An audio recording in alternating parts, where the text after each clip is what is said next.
Ya Bapak Ibu Sahabat Dhamma, sekarang kita akan memulai kelas pelatihan pikiran, kelas meditasi cinta kasih pada hari ini. Sebelum kita memulai, mari bersama-sama kita memberikan penghormatan kepada Guru Agung kita, Sang Buddha, dengan membacakan Namo Tassa sebanyak 3 kali. Kita mulai ya. Namo Tassa Bhagavato Arahato Sama Sambuddhassa. Namo Tassa Bhagavato Arahato Sama Sambuddhassa. Namo Tassa Bhagavato Arahato Sama Sambuddhassa. Ya Bapak Ibu Sahabat Dhamma, kita akan memulai kelas pelatihan pikiran, kelas meditasi cinta kasih pada hari ini. Seperti yang sering dibahas, apa itu kehidupan? Ya, kehidupan adalah semua fenomena yang terjadi di pikiran. Ya, jadi kehidupan adalah semua fenomena yang terjadi di pikiran. Ya, jadi gini, saya akan sedikit membahasnya. Ada yang namanya kenyataan. Kenyataan adalah sesuatu yang benar-benar terjadi, dan ada yang namanya fenomena pikiran. Fenomena pikiran adalah apa yang terjadi pada pikiran. Jadi kebanyakan orang di dunia, ya kan, mereka stres menghadapi berbagai masalah hidup. Sebenarnya itu hanyalah masalah fenomena pikiran. Kenyataan mau seperti apapun, kalau fenomena pikirannya adalah baik, maka dia akan bahagia. Kenyataan mau seperti apapun, kalau fenomena pikirannya adalah buruk, maka dia akan menderita. Maksudnya apa kenyataan dan fenomena pikiran? Misalnya contoh aja. Ada seseorang, ya kan, dia lagi naik kereta, ya kan, dia bawa tas. Nah, tasnya itu isi dompet, isi handphone, isi kunci dan segala macam. Nah, tiba-tiba ada seorang pencopet ngambil isi tasnya tersebut, ya kan. Nah, jadi orangnya itu nggak sadar karena dia masih pegang tasnya tersebut. Dia nggak sadar kalau handphonenya terus dan barang-barang lainnya itu udah diambil sama pencopet. Selama dia nggak tahu, itu bukanlah masalah bagi dia. Tapi begitu dia tahu, ya kan, terjadi di fenomena pikiran, itu menjadi masalah besar bagi dia. Jadi kita harus tahu dua hal, kenyataan dan fenomena pikiran. Tidak peduli seperti apapun kenyataan, ya kan? Kehidupan adalah apa yang terjadi pada fenomena pikiran. Seperti yang tadi, dompetnya dicuri, handphonenya dicuri, selama dia nggak tahu, itu bukan masalah buat dia. Tapi begitu dia tahu, ya kan, tergantung bagaimana cara dia menghadapinya. Seperti itu. Jadi fenomena pikiran adalah hal yang paling penting dalam hidup. Tidak peduli seberapa apa yang kita hadapi kenyataan dalam hidup kita saat ini, ya kan? Hal yang lebih penting adalah apa yang terjadi pada fenomena pikiran daripada apa yang terjadi pada kenyataannya. Ya, misalnya contoh, pernah bodhisatta kita di kehidupan lampau, ya kan, memiliki putra dan putri, seorang putra dan seorang putri. Putranya itu meninggal digigit ular, tapi bodhisatta sama sekali tidak bersedih karena dia tahu kematian adalah sesuatu yang pasti. Tapi kalau kebanyakan orang di dunia kehilangan orang yang dia cintai, dia pasti sedih, menderita, putus asa dan segala macam. Tapi tidak demikian dengan bodhisatta ketika itu. Sekalipun dia kehilangan putra karena digigit ular, dia tetap tidak bersedih sama sekali karena dia bisa menghadapinya. Ya, dia bisa menerima kenyataan itu dengan bijaksana, bisa menghadapinya dengan bijaksana. Jadi begini Bapak Ibu sahabat Dhamma semua, kenyataan adalah kenyataan, fenomena pikiran adalah fenomena pikiran. Jadi semua masalah yang membuat pikiran itu stres, penyebab utamanya itu bukanlah kenyataannya, tapi bagaimana cara menghadapi kenyataan tersebut. Inilah yang disebut fenomena pikiran. Jadi sebenarnya tujuan yang paling penting daripada kelas pelatihan pikiran, kelas meditasi cinta kasih ini apa? Tujuan yang paling penting adalah untuk membantu Bapak Ibu semua memiliki kehidupan yang lebih baik, lebih bahagia, lebih damai, dan lebih tenang. Dan untuk membantu memecahkan semua masalah yang mungkin saat ini dihadapi. Banyak sekali peserta ya meditasi cinta kasih, setelah mereka mengikuti kelas ini dengan sungguh-sungguh, mereka mengatakan bahwa semua masalah hidup mereka beres, ya. Dan ada juga yang mengatakan, ya kan, sebelum ikut kelas pelatihan pikiran ini, masalah-masalah ini membuat pikirannya hampir gila. Tetapi setelah ikut kelas pelatihan pikiran, ya, dia bisa menyelesaikan semua masalahnya dengan tenang dan damai. Jadi tujuan paling utama daripada kelas pelatihan pikiran ini adalah untuk membantu Bapak Ibu sahabat Dhamma semua memiliki kehidupan yang lebih baik, lebih damai, lebih bahagia, dan lebih tenang. Dan untuk membantu menyelesaikan semua masalah yang sedang dihadapi. Jadi gini Bapak Ibu, pikiran adalah pelopor. Ya. Jadi kalau seseorang berpikir masalah dia tidak bisa selesai, maka itulah yang akan terjadi. Masalahnya tidak akan bisa selesai. Tapi kalau seseorang berpikir, semua masalah pasti ada solusi. Kalau nggak ada solusi, itu bukan masalah namanya. Itu adalah kenyataan yang harus dihadapi. Ya kan? Itu adalah kenyataan yang harus dihadapi. Jadi, semua masalah ada solusinya. Bapak, Ibu, sahabat Dhamma semua harus yakin bahwa semua masalah yang dihadapi saat ini, itu punya solusi, bukan tidak ada. Nah, dan solusinya itu bagaimana? Sebenarnya gini, semua masalah yang terjadi pada fenomena pikiran harus dihadapi dengan pikiran juga. Ya, maksudnya apa? Jadi semua yang membuat orang stres, depresi, kacau, putus asa dan segala macam itu terjadi di pikiran. Dan itu semua bisa diselesaikan juga dengan pikiran. Kalau seseorang itu tahu pikiran itu apa dan bagaimana cara mengendalikan pikiran. Maka daripada itu Buddha mengatakan, dari semua bahaya yang paling besar adalah ketika seseorang tidak mampu mengendalikan pikirannya. Buddha mengatakan hal itu. Dan Buddha juga mengatakan, dari semua keuntungan yang paling besar, ya kan? Keuntungan yang paling besar, ya kan? Bahwa bisa mengendalikan pikiran adalah keuntungan yang paling besar, memberi manfaat yang paling besar, seperti itu. Jadi kelas meditasi 2 jam ini, kelas pelatihan pikiran 2 jam ini, tujuan yang paling utama adalah untuk mengendalikan pikiran atau melatih pikiran. Tapi sebelum kita bisa mengendalikan atau melatih pikiran, kita harus tahu dulu pikiran itu apa. Nah, Bapak Ibu mungkin bisa tahu. Coba saya mau nanya Bapak Ibu semua, pikiran itu apa sih? Pikiran, ya kan? Sesuatu yang bereaksi, ya kan? Batin, pikiran adalah batin. Sesuatu yang bereaksi karena objek. Ketika pikiran melihat objek, maka pikiran akan bereaksi seperti apa, ya kan? Jadi misalnya contoh, Bodhisatta kehilangan putranya, ya kan?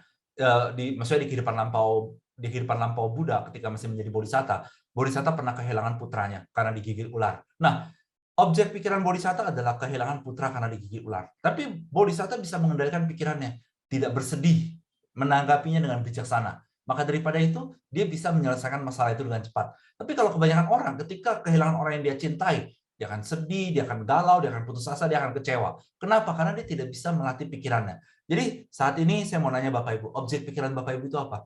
Ya kan? Karena pikiran itu bekerja setiap saat, ya kan? Bekerja setiap saat. Menurut ajaran Buddha, di Abhidhamma, dalam satu jentik pikiran itu ada proses triliunan proses pikiran. Nah, maksudnya itu apa? Jadi ada banyak sekali objek yang muncul di pikiran dan bagaimana cara pikiran itu menghadapinya. Seperti itu Bapak Ibu. Jadi saat ini saya mau nanya Bapak Ibu dulu sebelum memulai kelas pelatihan pikiran ini, kira-kira apa aja yang Bapak Ibu pikirkan hari ini? Ya kan? Apa aja yang Bapak Ibu pikirkan hari ini dan bagaimana cara Bapak Ibu menghadapi itu semua? Ya. Nah, Bapak Ibu tenang aja. Semua masalah bisa diselesaikan. Bahkan banyak sekali orang yang memiliki masalah hidup yang cukup berat, setelah mereka mengikuti kelas pelatihan pikiran, mereka bisa menghadapinya dengan tenang, damai, mereka bisa terbebas dari masalah, bahkan mereka yang hampir gila karena mikirin masalah, akhirnya bisa terbebas dari depresi tersebut. Oke, kita akan mulai ya. Kita akan memulai kelas pelatihan pikiran ini. Tapi ada yang bertanya, coba saya baca dulu. Oke, nanti pertanyaan ini kita akan bahas ya. Oke, Bapak Ibu sahabat Dhamma, admin boleh dong ke tahap meditasi?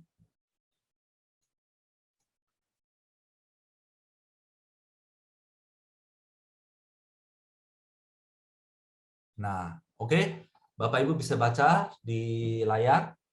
Saya akan bacakan ya. Semoga dengan semua tabungan kebajikan saya yang besar ini, semua makhluk di seluruh alam semesta mendapatkan kebahagiaan yang terbesar dan selalu mendapatkan kehidupan terbaik. Jadi Bapak Ibu, kita akan meditasi seperti ini. Nanti pas meditasi saya akan bimbing. Jadi bagaimana caranya meditasi? Bapak Ibu cari tempat duduk yang nyaman aja, boleh duduk di bangku, di sofa, atau Bapak Ibu mau duduk di alas duduk juga boleh. Ya, yang penting cari tempat duduk yang nyaman. Ya, nanti kita akan meditasi bersama-sama. Jadi pada saat meditasi nanti Bapak Ibu munculin aja kehendak, ya kan? Pada saat meditasi Bapak Ibu munculin aja kehendak menginginkan semua, kan Bapak Ibu punya kebaikan atau kebajikan, baik di kehidupan ini atau di seluruh kehidupan yang lampau. Bapak Ibu gunakan semua kebajikan itu, Bapak Ibu inginkan semua kebajikan itu bisa memberikan semua makhluk ya, semua makhluk yang ada di seluruh alam semesta, karena alam semesta sangat luas. Jadi Bapak Ibu pengen semua makhluk di seluruh alam semesta mendapatkan kebahagiaan Dhamma. Jadi Bapak Ibu pengen semua makhluk di seluruh alam semesta mendapatkan kebahagiaan Dhamma. Dan Bapak Ibu pengen semua makhluk mendapatkan kebahagiaan Dhamma yang terbesar bagi mereka. Jadi nanti Bapak Ibu inginkan aja dalam hati, kehendakin aja, niatin aja, pengen semua kebaikan Bapak Ibu, semua tabungan kebaikan Bapak Ibu, semua tabungan kebajikan Bapak Ibu, di seluruh kehidupan Bapak Ibu, ya, bisa memberikan semua makhluk di seluruh alam semesta kebahagiaan damai yang terbesar, dan juga supaya mereka mendapatkan kehidupan yang terbaik. Jadi pada saat meditasi Bapak Ibu ikutin aja nanti arahannya, pasti bisa. Jadi kita akan meditasi selama 15 menit ya Bapak Ibu. Kita akan meditasi selama 15 menit, kita akan lakukan. Oke, kita mulai sekarang ya Bapak Ibu ya. Kita pejamkan mata, kita mulai meditasi. Ya Bapak Ibu, pejamkan mata, kita mulai meditasi. Ya, Bapak Ibu munculkan kehendak, pengen semua tabungan kebaikan Bapak Ibu bisa memberikan semua makhluk di seluruh alam semesta. Semua makhluk di seluruh alam semesta. Supaya mereka mendapatkan kebahagiaan damai yang terbesar. Bapak Ibu pengen semua kebaikan Bapak Ibu bisa memberikan semua makhluk di seluruh alam semesta kebahagiaan damai yang terbesar. Bapak Ibu pengen semua kebaikan Bapak Ibu itu bisa memberikan semua makhluk di seluruh alam semesta kebahagiaan damai yang terbesar. Bapak Ibu pengen mereka semua mendapatkan kebahagiaan damai yang terbesar. Ya, terus seperti itu Bapak Ibu, munculkan terus kehendaknya. Pengen semua kebaikan Bapak Ibu bisa memberikan semua makhluk di seluruh alam semesta kebahagiaan damai yang terbesar. Terus seperti itu Bapak Ibu, inginkan aja dalam hati, pengen semua kebaikan Bapak Ibu bisa memberikan semua makhluk di seluruh alam semesta kebahagiaan damai yang terbesar. Terus Bapak Ibu seperti itu, inginkan semua kebaikan Bapak Ibu yang besar bisa memberikan semua makhluk di seluruh alam semesta kebahagiaan damai yang terbesar. Dan juga Bapak Ibu inginkan mereka mendapatkan kehidupan yang terbaik. Bapak Ibu inginkan semua kebaikan Bapak Ibu bisa memberikan semua makhluk di seluruh alam semesta kebahagiaan damai yang terbesar. Juga supaya mereka mendapatkan kehidupan yang terbaik. Terus seperti itu Bapak Ibu, apapun fenomena yang muncul di pikiran, terima saja dengan lapang dada. Ya, terus inginkan dengan sungguh-sungguh, pengen banget semua kebaikan Bapak Ibu yang besar bisa memberikan semua makhluk di seluruh alam semesta kebahagiaan damai yang terbesar, dan juga supaya mereka mendapatkan kehidupan yang terbaik. Terus Bapak Ibu inginkan dengan sungguh-sungguh, pengen banget semua kebaikan Bapak Ibu yang besar bisa memberikan semua makhluk di seluruh alam semesta kebahagiaan damai yang terbesar, juga supaya mereka mendapatkan kehidupan yang terbaik. Terus Bapak Ibu inginkan dengan sungguh-sungguh, pengen banget semua kebaikan Bapak Ibu di seluruh kelahiran Bapak Ibu bisa memberikan semua makhluk di seluruh alam semesta kebahagiaan damai yang terbesar, juga kehidupan yang terbaik bagi mereka semua.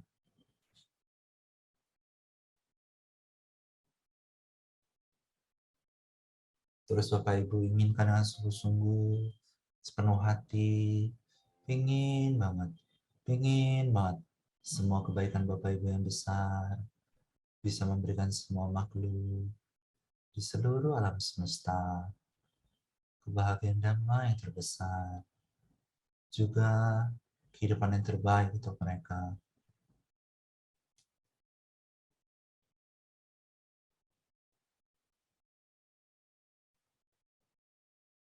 Terus inginkan dengan sungguh-sungguh, ingin bahas semua kebaikan Bapak Ibu yang besar bisa memberikan semua makhluk di seluruh alam semesta kebahagiaan damai yang terbesar, dan juga supaya mereka mendapatkan kehidupan yang terbaik.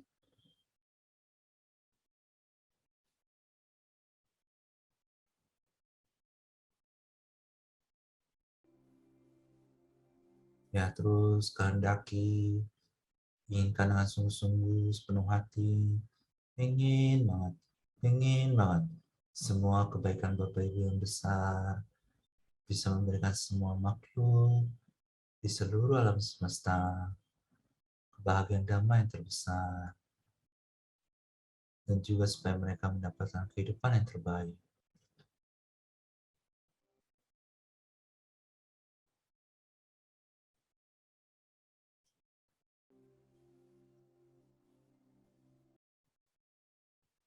Terus Bapak Ibu inginkan dengan sungguh-sungguh, ingin banget semua kebaikan Bapak Ibu yang besar bisa memberikan semua makhluk di seluruh alam semesta kebahagiaan damai yang terbesar, juga kehidupan yang terbaik.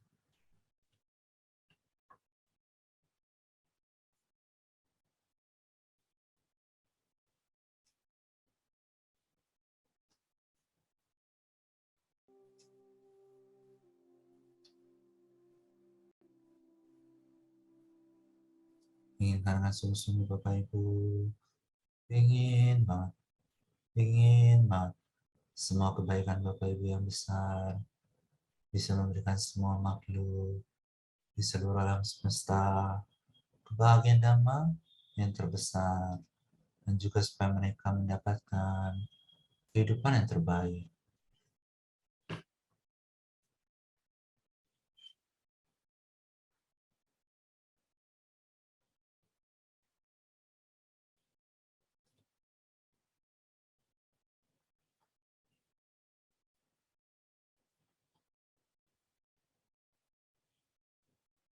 Terus Bapak Ibu inginkan dengan sungguh-sungguh, dengan sepenuh hati,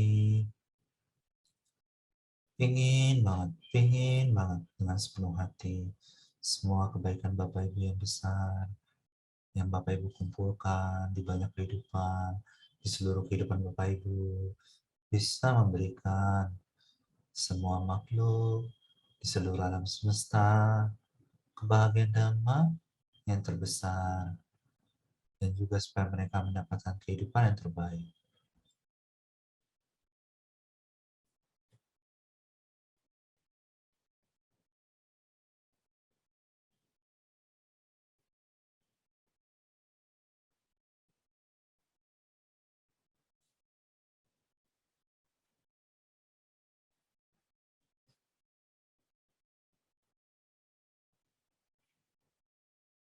Karena sungguh-sungguh Bapak Ibu ingin banget, semua kebaikan Bapak Ibu yang telah Bapak Ibu tabung, Bapak Ibu kumpulkan di seluruh kehidupan Bapak Ibu bisa memberikan semua makhluk di seluruh alam semesta kebahagiaan damai yang terbesar.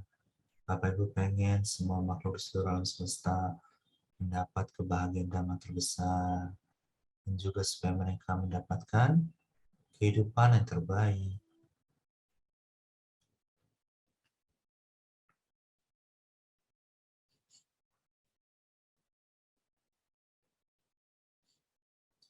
Terus Bapak Ibu inginkan dengan sungguh-sungguh, ingin banget, ingin banget semua kebaikan Bapak Ibu yang besar, semua kebaikan Bapak Ibu, semua tabungan kebajikan Bapak Ibu bisa memberikan semua makhluk di seluruh alam semesta kebahagiaan damai yang terbesar, dan juga supaya mereka mendapatkan kehidupan yang terbaik.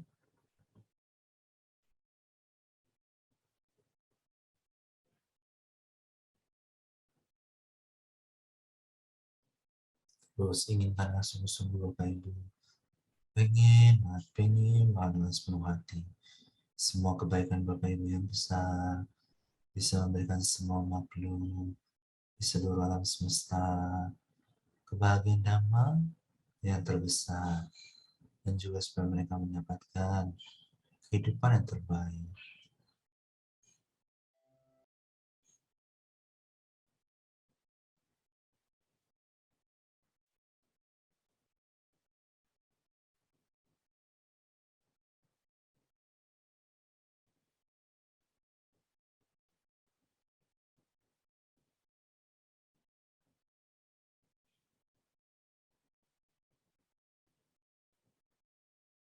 Inginkan dengan sungguh-sungguh Bapak Ibu, ingin banget. Semua kebaikan Bapak Ibu yang besar bisa memberikan semua makhluk, seluruh alam semesta, kebahagiaan damai yang terbesar, kebahagiaan damai yang terbesar, dan juga supaya mereka mendapatkan kehidupan yang terbaik.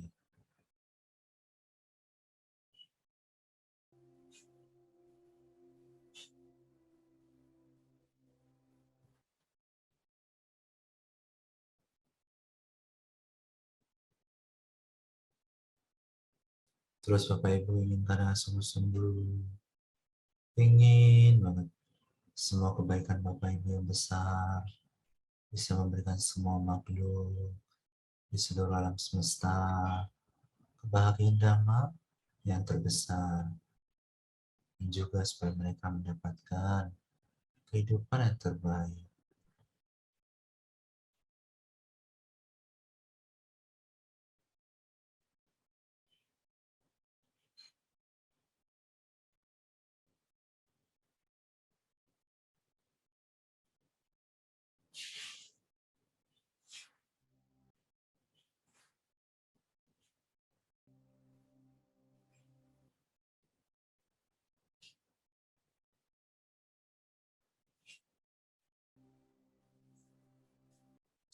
Terus Bapak Ibu inginkan dengan sungguh-sungguh, ingin banget, ingin banget semua tabungan kebaikan Bapak Ibu, semuanya, semoga bisa memberikan semua makhluk di seluruh alam semesta kebahagiaan damai yang terbesar, dan juga supaya mereka mendapatkan kehidupan yang terbaik.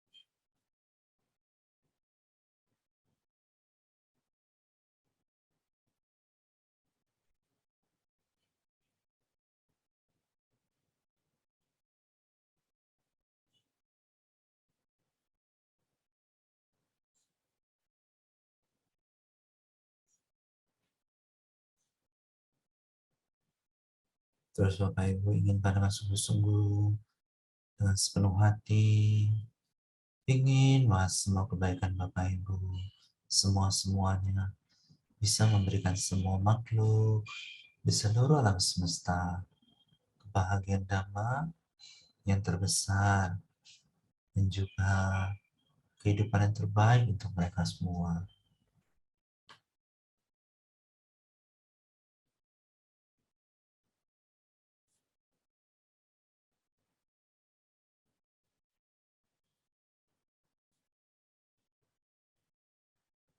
Inginkan dengan sungguh-sungguh Bapak Ibu sepenuh hati, ingin bahas semua kebaikan Bapak Ibu yang besar bisa memberikan semua makhluk di seluruh alam semesta kebahagiaan damai terbesar, dan juga kehidupan yang terbaik untuk mereka semua.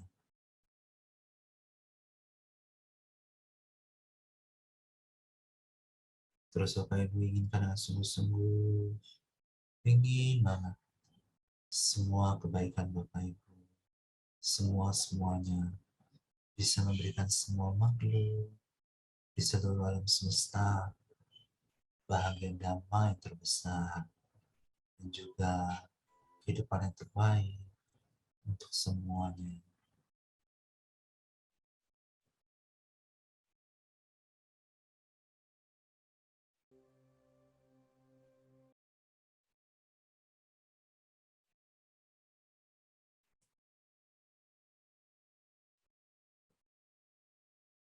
Terus Bapak Ibu inginkan dengan sungguh-sungguh, ingin banget semua kebaikan Bapak Ibu di seluruh kelahiran Bapak Ibu bisa memberikan semua makhluk di seluruh alam semesta kebahagiaan damai yang terbesar, dan juga supaya mereka mendapatkan kehidupan yang terbaik.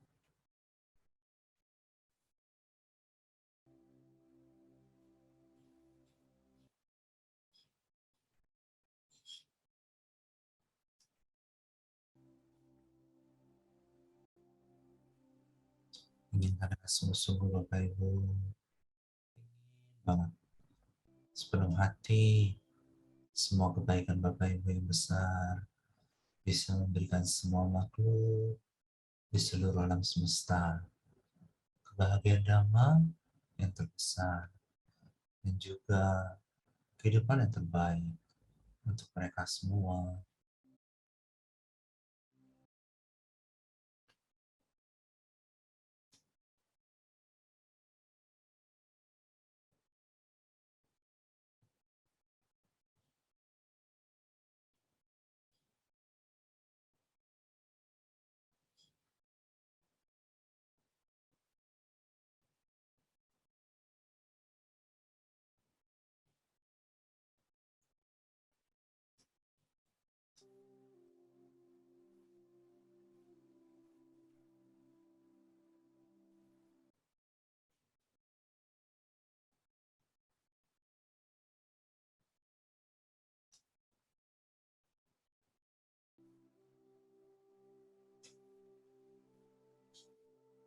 Oke, meditasinya cukup.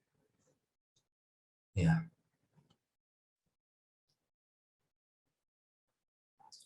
Ya, setelah kita meditasi, kita buat aspirasi dulu, ya. Jadi Bapak Ibu, setiap kali selesai meditasi, Bapak Ibu bisa mengucapkan aspirasi Bapak Ibu. Oke, jadi aspirasinya adalah sembari pejamkan mata, Bapak Ibu sembari meditasi, tetap inginkan semua kebaikan Bapak Ibu yang besar bisa memberikan semua makhluk di seluruh alam semesta kebahagiaan damai yang terbesar dan juga kehidupan yang terbaik untuk mereka. Dan kan pas Bapak Ibu bisa aspirasikan cita-cita luhur Bapak Ibu. Oke? Bapak Ibu ucapkan dalam hati Bapak Ibu ya, apa yang Bapak Ibu inginkan. Semoga aspirasi apa gitu tercapai segera.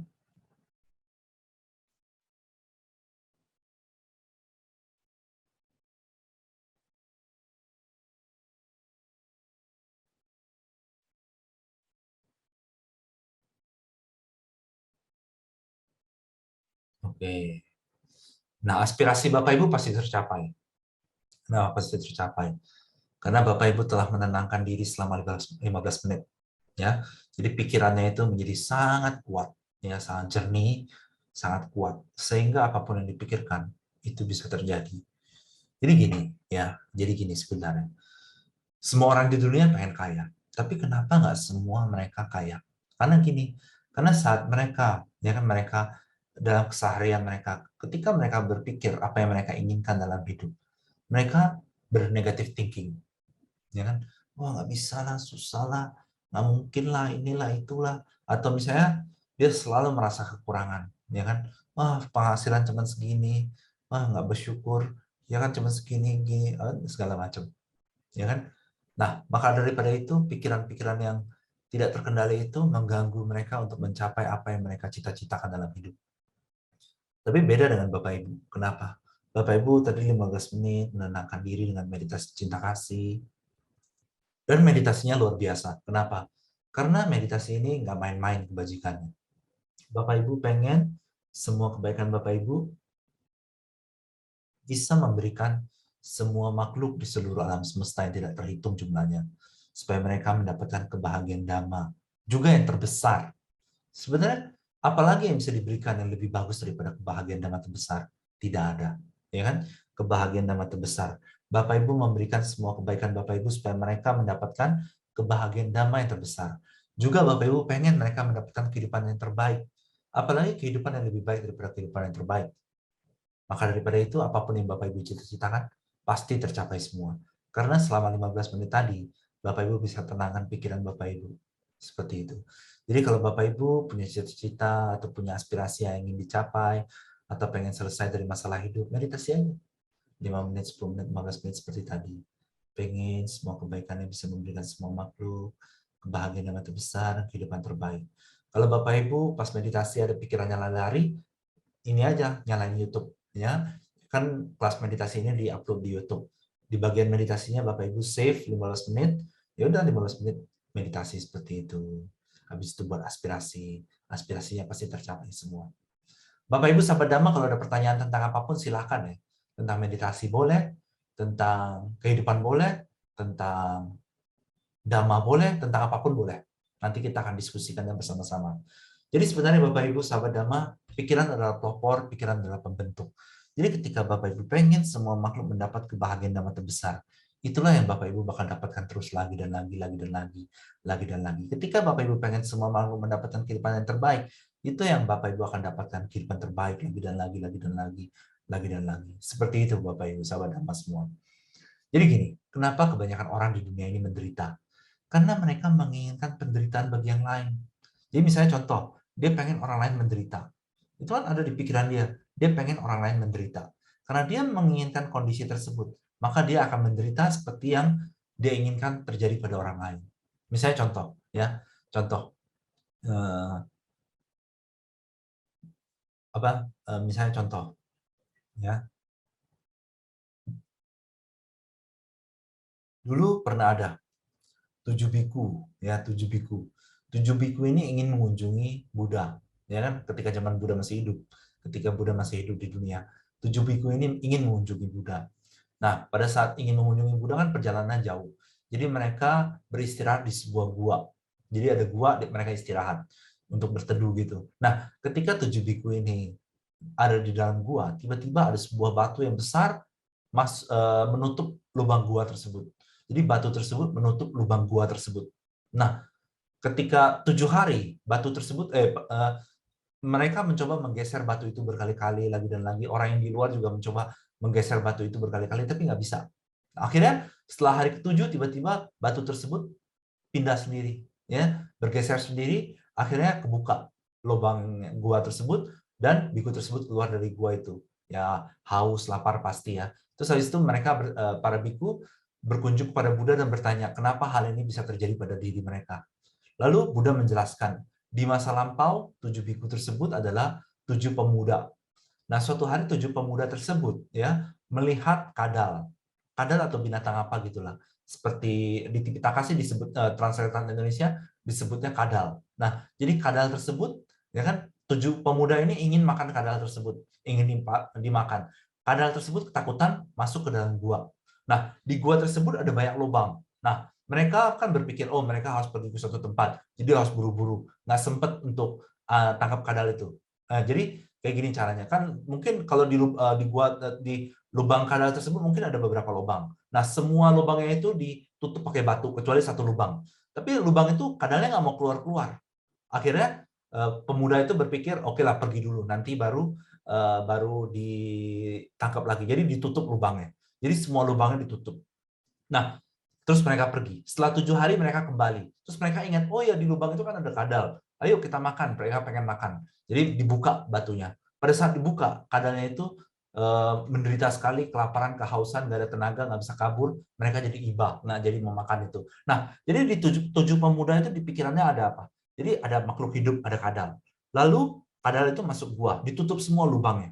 Itu kan di pemikiran 7 pemuda itu. Nah, ketika itu terjadi di kehidupan mereka sebagai biku, di kehidupan berikutnya sebagai biku, mereka masuk ke dalam gua, ditutup pakai batu tersebut selama 7 hari. Jadi gini prosesnya. Apapun yang seseorang inginkan itu terjadi pada orang lain, itu kan dia bentuk di pikiran dia. Ketika dia bentuk di pikiran dia, maka itulah yang akan terjadi pada dirinya di masa depan. Seperti itu. Tapi kan Bapak Ibu pengen semua makhluk mendapatkan kebahagiaan yang terbesar. Tadi kan mereka cuma mengurung satu kadal doang. Akhirnya mereka terkena akibatnya. Tapi Bapak Ibu pengen semua makhluk di seluruh alam semesta itu tak terhitung jumlahnya. Ya, mereka semua Bapak Ibu pengen mereka semua mendapatkan kebahagiaan damai yang terbesar.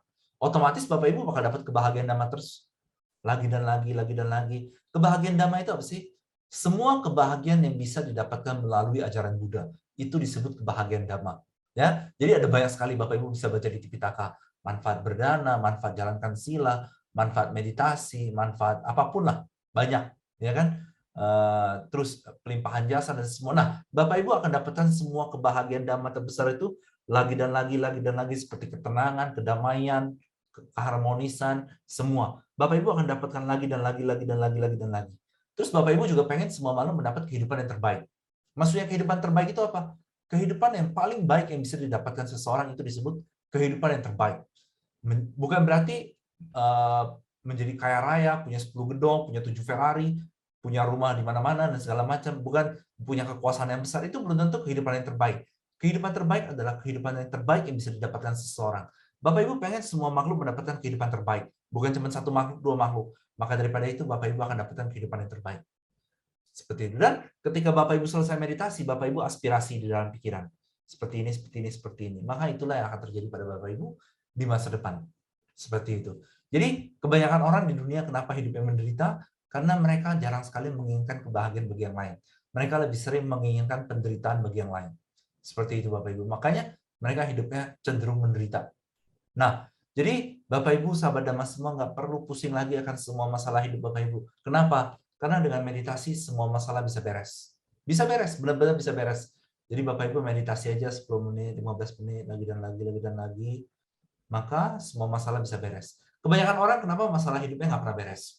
Inilah, itulah, inilah, itulah. Karena mereka pikirkan itu terus sepanjang hidup mereka, mereka mikirin masalah itu terus. Nah, mereka menikmati memikirkan semua masalah hidup mereka yang berat. Ya, akhirnya terjadilah semua masalah itu. Mungkin ada yang bilang, kalau nggak mikirin masalah hidup, nanti cuek dong orang namanya. Bukan, kita pikirkan solusinya. Solusi terbaik adalah dengan meditasi. Menginginkan semua makhluk mendapatkan kebahagiaan yang terbesar dan kehidupan terbaik. Seperti itu. Sehingga masalah-masalah itu tidak menjadi berat di dalam pikiran. Ya, anggaplah terjadi kenyataannya seperti itu masalah. Tapi kan yang membuat berat itu sebenarnya kalau dipikirin terus.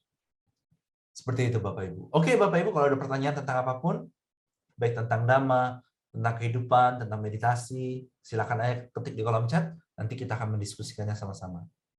Ada pertanyaan, coba saya baca dulu ya. Nah, ada 2 pertanyaan, saya baca dulu.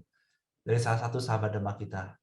Pak Paulus, tolong tanya, apakah seluruh permukaan tubuh kita itu memiliki kesadaran batin? Pertanyaan bagus. Jadi gini, tubuh jasmani kita, tubuh jasmani ya, punya kesadaran batin nggak? Ada yang punya, ada yang tidak. Ada yang punya kesadaran batin, ada yang tidak. Misalnya contoh mata. Mata punya kesadaran batin nggak? Mata ketika melihat objek, kesadaran batinnya muncul. Ya, kesadaran batin melalui mata. Telinga ketika mendengar suara, kesadaran batinnya muncul. Hidung ketika mencium bau, ya kan? Kesadaran batinnya muncul. Lidah ketika bertemu rasa, kesadaran batinnya muncul. Kulit kalau bertemu dengan benda padat atau apapun, ya kan? Itu kesadaran batinnya muncul. Nah, jadi jasmani bisa memunculkan kesadaran batin. Tapi tidak semua jasmani. Kayak misalnya di organ-organ kita, kayak liver atau segala macam, itu kan belum tentu kalau terjadi apa-apa kita bisa merasakannya. Seperti itu. Jadi sebagian tubuh jasmani kita punya kesadaran batin, sebagian tidak punya. Seperti itu. Pertanyaan bagus ya. Ada pertanyaan lain dari salah satu sahabat Dhamma kita. Selamat malam Pak, saya mau bertanya. Rumah yang kami tempati lagi direnovasi. Sewaktu pembongkaran kebetulan terdapat rayap. Dengan terpaksa kami harus menyemprot obat anti rayap dan membunuh sisa-sisa rayapnya. Bagaimana cara saya melakukan pelimpahan jasa untuk rayap tersebut? Apakah di dalam agama Buddha ada istilah Feng Shui? Karena kloset yang akan kami pasang menghadap ke pintu utama. Terima kasih. Ya, ini sebenarnya nggak bagus ya, membunuh rayap. Ya, tapi kalau udah terjadi, bagaimana caranya supaya mengurangi karma buruknya? Ya kan kalau udah terjadi, tetap nggak bagus, jangan dilakukan, nggak bagus. Karena apapun yang kita lakukan kepada makhluk lain, itu semua akan terjadi pada diri kita di masa depan. Ya, jadi bagaimana cara menghadapinya? Meditasi cinta kasih dengan sungguh-sungguh. Ya, meditasi dengan cinta kasih dengan sungguh-sungguh, lalu pelimpahan jasa kepada semua makhluk. Nggak bisa cuma kepada rayap. Karena kalau cuma kepada rayap, nanti oke, saya akan kasih tahu efeknya. Jadi rayap ini belum tentu punya kebajikan yang besar di masa lalu. Jadi kalau berpikir, semoga di masa depan bisa membantu rayap ini untuk ini, itu prosesnya bakalan panjang. Lebih baik general aja semua makhluk. Semoga semua makhluk mendapatkan kebahagiaan yang terbesar, kehidupan terbaik. Sehingga di pikiran di masa depan akan mencari kemungkinan terbaik untuk semua makhluk. Bukan hanya rayap itu. Karena kalau hanya rayap itu aja, itu bisa panjang itunya, apa prosesnya bisa panjang sekali ya. Jadi pertama, jangan menyakiti makhluk lagi, nggak bagus. Kenapa? Karena apapun yang kita lakukan pada makhluk lain itu akan terjadi pada kita. Tapi kalau udah terjadi ya mau gimana, ya kan? Ya udah, meditasi terus, lakukan lagi dan lagi berbagai jenis kebajikan, inginkan semua makhluk mendapat kebahagiaan dan terbesar, kehidupan terbaik. Meditasi terus-terusan, ya kan? Nanti karma buruknya akan berkurang dari waktu ke waktu, ya. Terus Feng Shui, apakah di dalam ajaran Buddha ada Feng Shui? Buddha tidak pernah mengajarkan tentang Feng Shui. Satu, Buddha tidak pernah mengajarkan tentang Feng Shui. Apakah Feng Shui sepenuhnya salah? Saya nggak bisa bilang. Ya, saya nggak bilang begitu maksudnya. Apakah Feng Shui sepenuhnya salah? Saya nggak bilang begitu. Gini, hanya Buddha, Sabanyutanyana. Siapakah yang maha mengetahui? Hanya Buddha seorang. Buddha mengetahui semua yang beliau ingin ketahui. Jadi Buddha merenungkan semua hal penting untuk kebaikan makhluk. Tapi Buddha nggak pernah mengajarkan Feng Shui. Dalam arti lain, Feng Shui itu tidak penting. Betul-betul tidak penting, terus terang. Tapi Buddha pernah menyarankan seperti ini. Tempat tinggal harus rapi. Ya kan? Harus rapi. Karena kalau tempat tinggal rapi, pikiran tenang dan damai. Dan kalau tempat tinggal rapi, maka para dewa suka berdiam di situ. Kalau tempat tinggal itu kotor dan gelap, maka itulah yang nanti makhluk-makhluk lain yang suka hinggap. Makanya kadang rumah kosong yang udah gelap, kotor dan segala macam, banyak makhluk-makhluk yang seperti itu yang tinggal. Jadi kalau mau itu adalah tempat tinggal harus rapi, ya kan? Terus tadi pertanyaannya adalah apa? Karena kloset yang akan kami pasang menghadap ke pintu utama. Ya sebenarnya gini, yang penting selama pikiran itu nyaman, tidak menjadi masalah, itu is okay. Ya kan? Karena kan yang lebih penting daripada Feng Shui adalah bentuk rumahnya itu bisa membuat kita tenang nggak? Bisa membuat kita tenang dan damai nggak? Itu aja yang paling penting. Ya kan? Itu yang paling penting. Yang kayak misalnya buku-buku Feng Shui dan kayak gimana, bahkan mereka sendiri yang merumuskan buku Feng Shui tersebut, belum tentu hidup mereka bagus. Terus terang aja. Nggak apakah Feng Shui itu ada pengaruhnya? Saya nggak bilang kalau nggak ada sama sekali. Tapi hanya Buddha yang mengetahui segalanya. Ya kan? Dan Buddha sendiri pun tidak pernah mengajarkan Feng Shui. Berarti dalam arti lain adalah pengetahuan ini tidak penting. Pengetahuan tentang Feng Shui itu sama sekali tidak penting. Karena Buddha tidak mengajarkan. Kalau Buddha mengajarkan, berarti itu penting. Kalau Buddha nggak mengajarkan, berarti itu artinya itu tidak penting. Seperti itu. Ya. Oke, Bapak Ibu sahabat Dhamma, kalau ada pertanyaan lagi silakan ya. Nah, admin tolong dong ke slide yang itu, yang satu lagi itu. Nah, yang ini. Ini sebenarnya bukan tahap tambahan admin ya. Ini adalah tahap untuk non-Buddhis. Jadi admin tolong nanti diedit ya, tahap untuk non-Buddhis.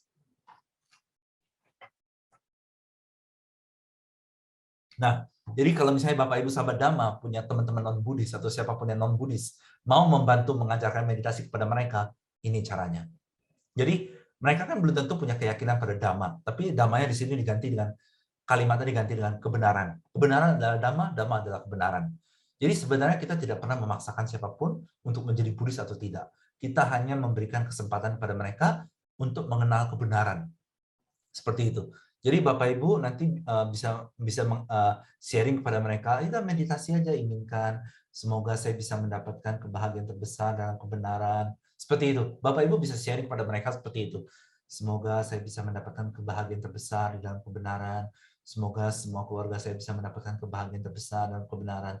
Semoga semua makhluk, ya kalau semua makhluk mungkin awal-awal mereka nggak bisa, karena mereka belum tentu terima, ya kan? Tapi seiring cinta kasih mereka bertambah, oke, tambahin. Semoga semua makhluk mendapatkan kebahagiaan terbesar di dalam kebenaran. Ini sama aja dengan kebahagiaan dan terbesar, ya kan? Nanti ketika mereka sudah punya keyakinan pada Buddhis, langsung tahapnya yang tadi, ya, kebahagiaan dan terbesar, seperti itu.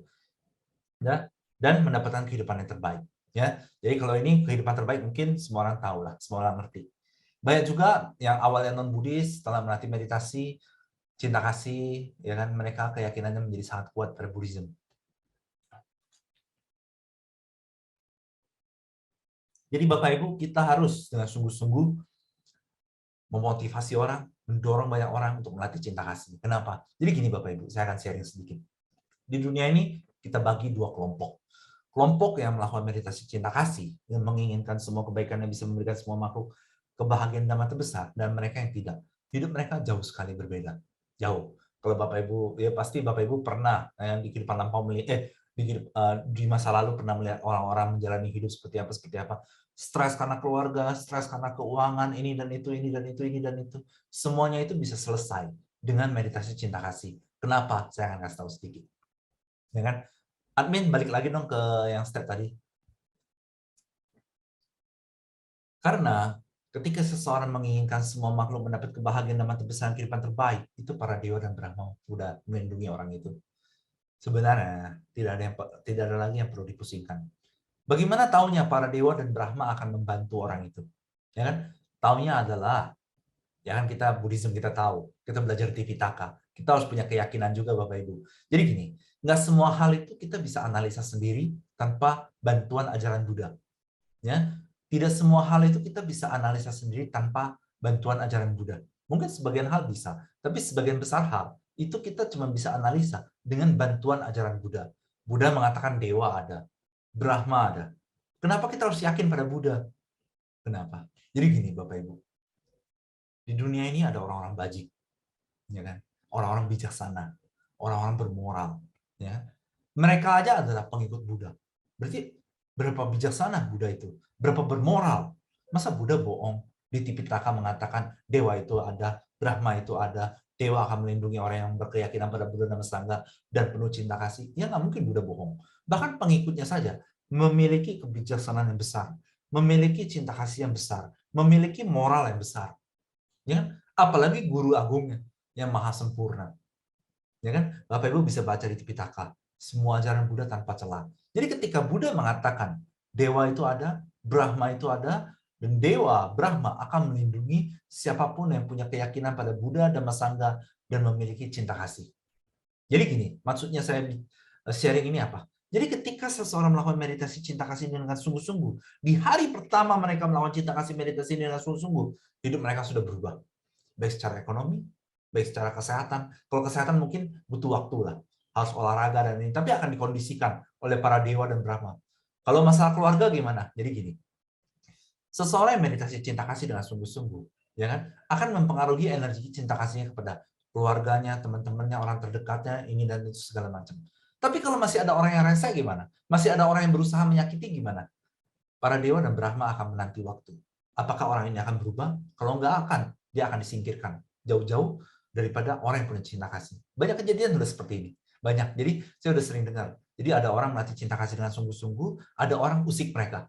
Orang yang mengusik mereka akan mengalami penderitaan dan akan pergi jauh-jauh dari orang tersebut. Akan disingkirkan jauh-jauh dari orang tersebut. Jadi tidak perlu khawatir, tidak perlu pusing terhadap apapun kalau sudah melatih meditasi cinta kasih. Karena dari semua sisi aspek kehidupan, pikiran kita sudah mendukung. Dewa dan Brahma sudah mendukung. Nah, pertanyaan berikutnya, kenapa Dewa dan Brahma tidak menolong semua orang? Jadi gini, kalau ada orang tidak bermoral, tidak bijaksana, tidak punya cinta kasih, ditolong buat apa? Dikasih 10 triliun buat apa? Buat apa orang itu dikasih harta semua kekuasaan? Apa gunanya? Dewa juga muak dengan orang-orang seperti mereka. Jadi dewa tidak akan membantu orang-orang seperti itu. Tapi dewa dan Brahma akan berlomba-lomba melindungi orang yang punya cinta kasih. Maksudnya cinta kasih apa? Ya, orang yang menginginkan semua kebaikannya itu bisa memberikan semua makhluk di seluruh alam semesta kebahagiaan dan terbesar dan kehidupan terbaik. Seperti itu. Maka dewa dan Brahma akan melindungi orang itu dari semua aspek kehidupan. Apakah orang yang melatih cinta kasih masih bisa menderita? Saya nggak bilang nggak bisa sama sekali. Mungkin dikit-dikit masih ada masalah hidup, tapi hidupnya nggak bakal susah, hidupnya nggak akan sepenuhnya menderita, hidupnya nggak akan depresi. Seperti itu. Jadi ketika kita bisa memperkenalkan kepada satu orang aja metode meditasi cinta kasih ini, orang itu hidupnya akan berubah. Bukan hanya satu kehidupan, tapi di banyak kehidupan orang itu akan hidupnya berubah, dan suatu hari nanti dia akan mengakhiri penderitaan. Jadi ketika kita bersungguh-sungguh mendorong banyak orang, yang memotivasi banyak orang untuk bermeditasi cinta kasih.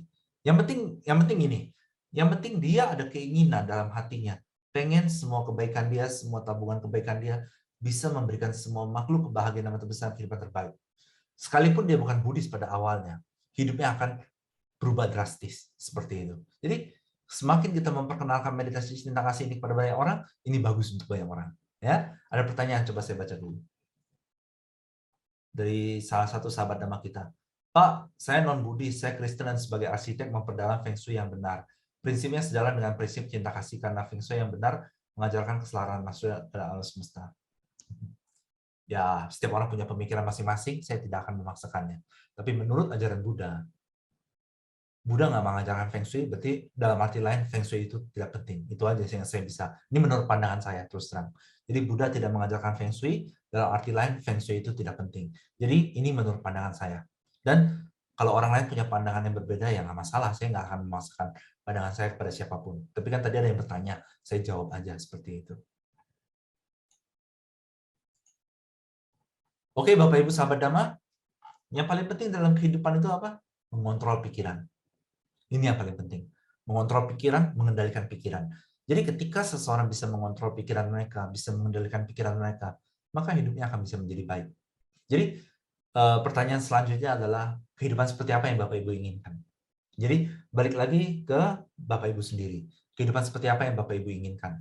Ya kan? Jadi coba bayangkan kalau misalnya menjalani kehidupan bisa membantu lebih banyak orang untuk mengenal metode cinta kasih ini.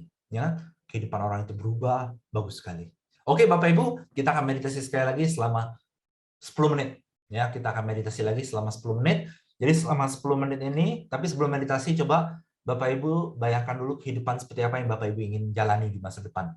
Selama 1-2 menit ini pikirkan dulu kehidupan seperti apa yang Bapak Ibu ingin jalani di masa depan. Coba ya. Sebelum meditasi coba Bapak Ibu pikirkan dulu 1-2 menit kehidupan seperti apa yang Bapak Ibu ingin jalani. Seperti itu.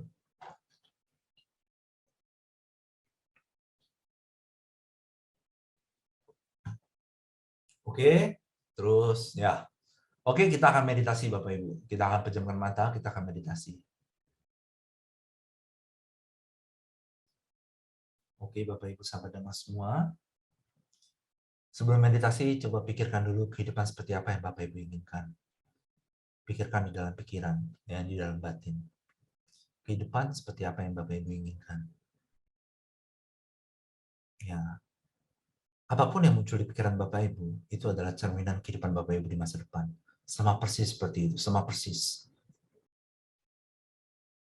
Nah, untuk menghilangkan pikiran-pikiran buruk itu bagaimana caranya?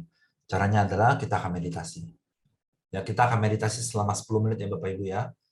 Bapak Ibu, apapun yang muncul di pikiran, terima dulu dengan lapang dada dan abaikan saja. Bapak Ibu sungguh-sungguh menginginkan semua kebaikan Bapak Ibu bisa memberikan semua makhluk kebahagiaan yang terbesar dan kehidupan terbaik.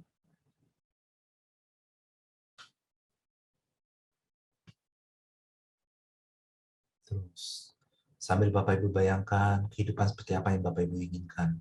Sambil inginkan dengan sungguh-sungguh, ingin mas semua kebaikan Bapak Ibu yang besar bisa memberikan semua makhluk kebahagiaan yang terbesar dan kehidupan yang terbaik. Terus Bapak Ibu, sambil Bapak Ibu mikirin kehidupan seperti apa yang Bapak Ibu inginkan. Sembari inginkan dengan sungguh-sungguh semua kebaikan Bapak Ibu yang besar bisa memberikan semua makhluk kebahagiaan yang terbesar dan kehidupan yang terbaik.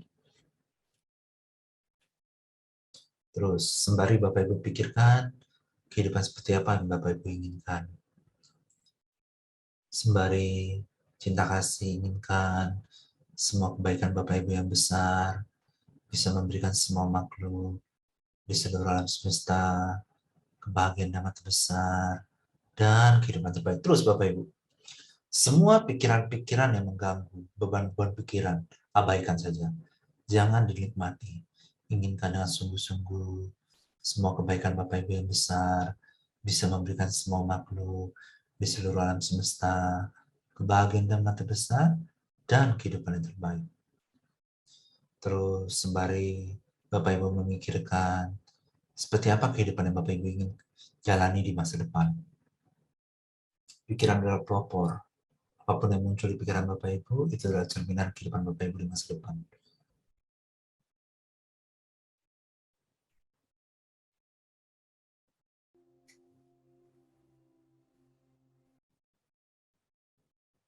Terus Bapak Ibu inginkan dengan sungguh-sungguh, ingin mas semua kebaikan Bapak Ibu yang besar, bisa memberikan semua makhluk, di seluruh alam semesta, kebahagiaan yang terbesar, dan kehidupan terbaik.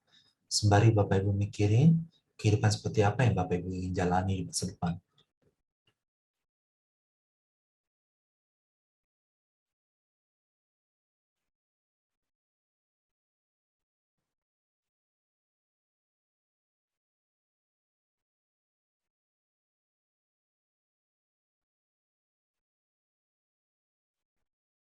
Terus inginkan dengan sungguh-sungguh Bapak Ibu, ingin mas semua kebaikan Bapak Ibu yang besar, bisa memberikan semua makhluk kebahagiaan yang terbesar dan kehidupan yang terbaik.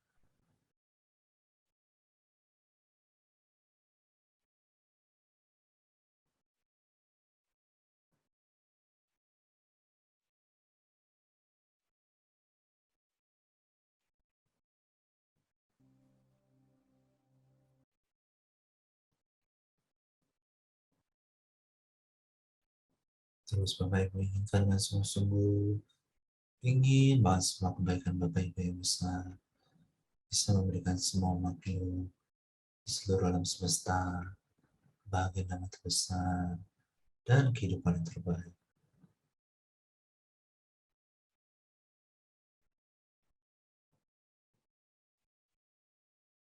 Sembari Bapak Ibu mikirin, kehidupan seperti apa yang Bapak Ibu ingin jalani di masa depan. Terus inginkan dengan sungguh-sungguh, pengen banget semua kebaikan Bapak Ibu yang besar, bisa memberikan semua makhluk, kebahagiaan yang terbesar, dan kehidupan yang terbaik.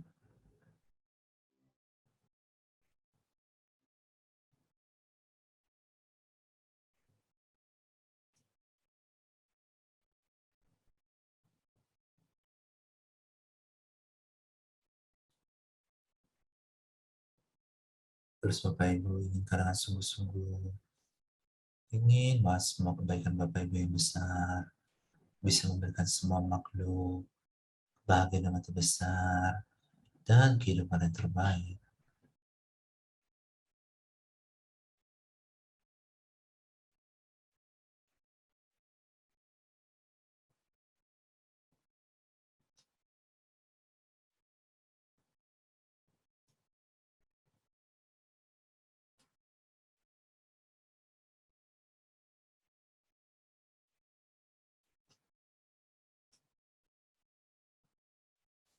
Inginkan dengan sungguh-sungguh, ingin bahas semua kebaikan Bapak Ibu yang besar, bisa memberikan semua makhluk di seluruh alam semesta, kebahagiaan yang terbesar, dan kehidupan yang terbaik.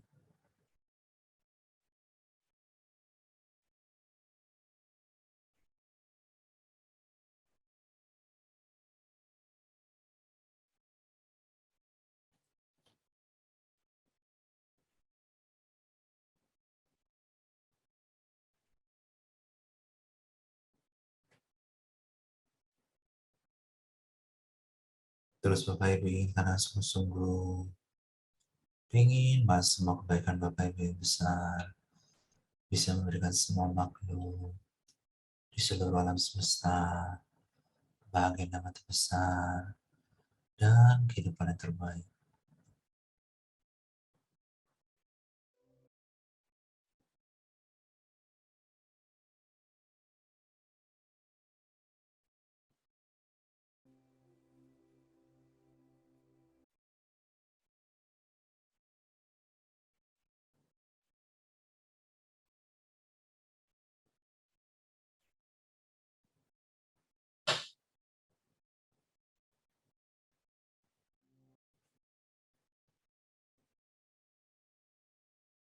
Terus Bapak Ibu inginkan dengan sungguh-sungguh, ingin bahas semua kebaikan Bapak Ibu yang besar, bisa memberikan semua makhluk di seluruh alam semesta, kebahagiaan yang terbesar, dan kehidupan yang terbaik.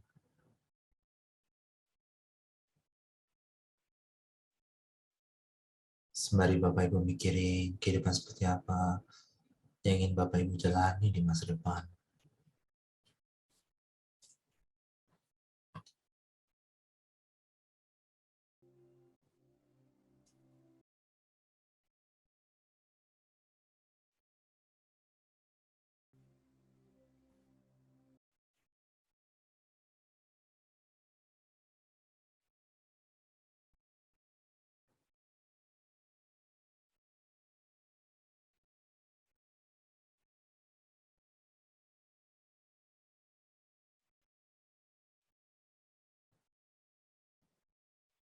Terus Bapak Ibu inginkan dengan sungguh-sungguh, ingin bahas semua kebaikan Bapak Ibu yang besar, bisa memberikan semua makhluk di seluruh alam semesta, kebahagiaan yang terbesar, dan kehidupan yang terbaik.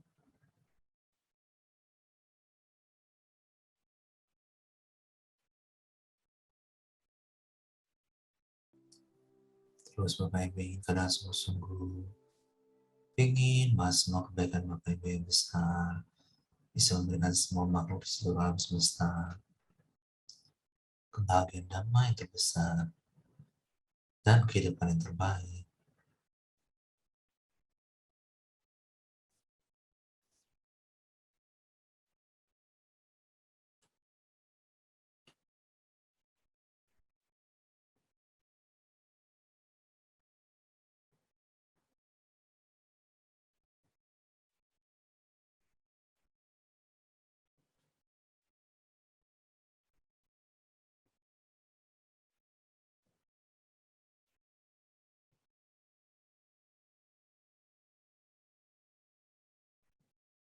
Oke, meditasinya cukup.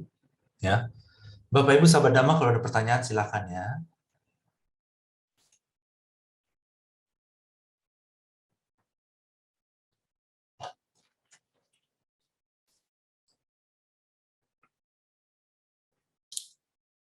Jadi Bapak Ibu, ya sebenarnya sih kalau untuk diri sendiri, terus terang, Bapak Ibu nggak usah pusingin apapun lagi dalam hidup. Karena semua udah pasti beres. Semua udah pasti yang terbaik. Ya.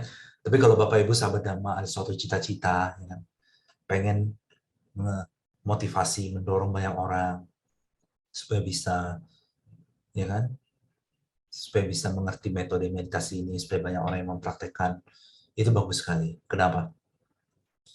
Jadi, ya pasti baguslah. Karena dari kehidupan yang suram ke kehidupan yang jauh lebih baik, itu perbedaannya jauh sekali. Apalagi gini, dulu saya pernah berpikir, ya kan, sebelum saya mengenal metode cinta kasih ini ya, gimana sih supaya kehidupan orang itu baik? Saya menganalisa, ya kan? Jadi pada saat saya masih muda, ya kan, pada saat remaja lah, saya berpikir orang kalau udah kaya banyak uang pasti hidupnya happy. Dulu ya sebenarnya sih itu pikiran yang keliru ya. Dulu saya berpikir segitu pasti seperti itu pas masih muda. Tapi banyak juga orang yang sudah kaya pun hidupnya nggak bahagia.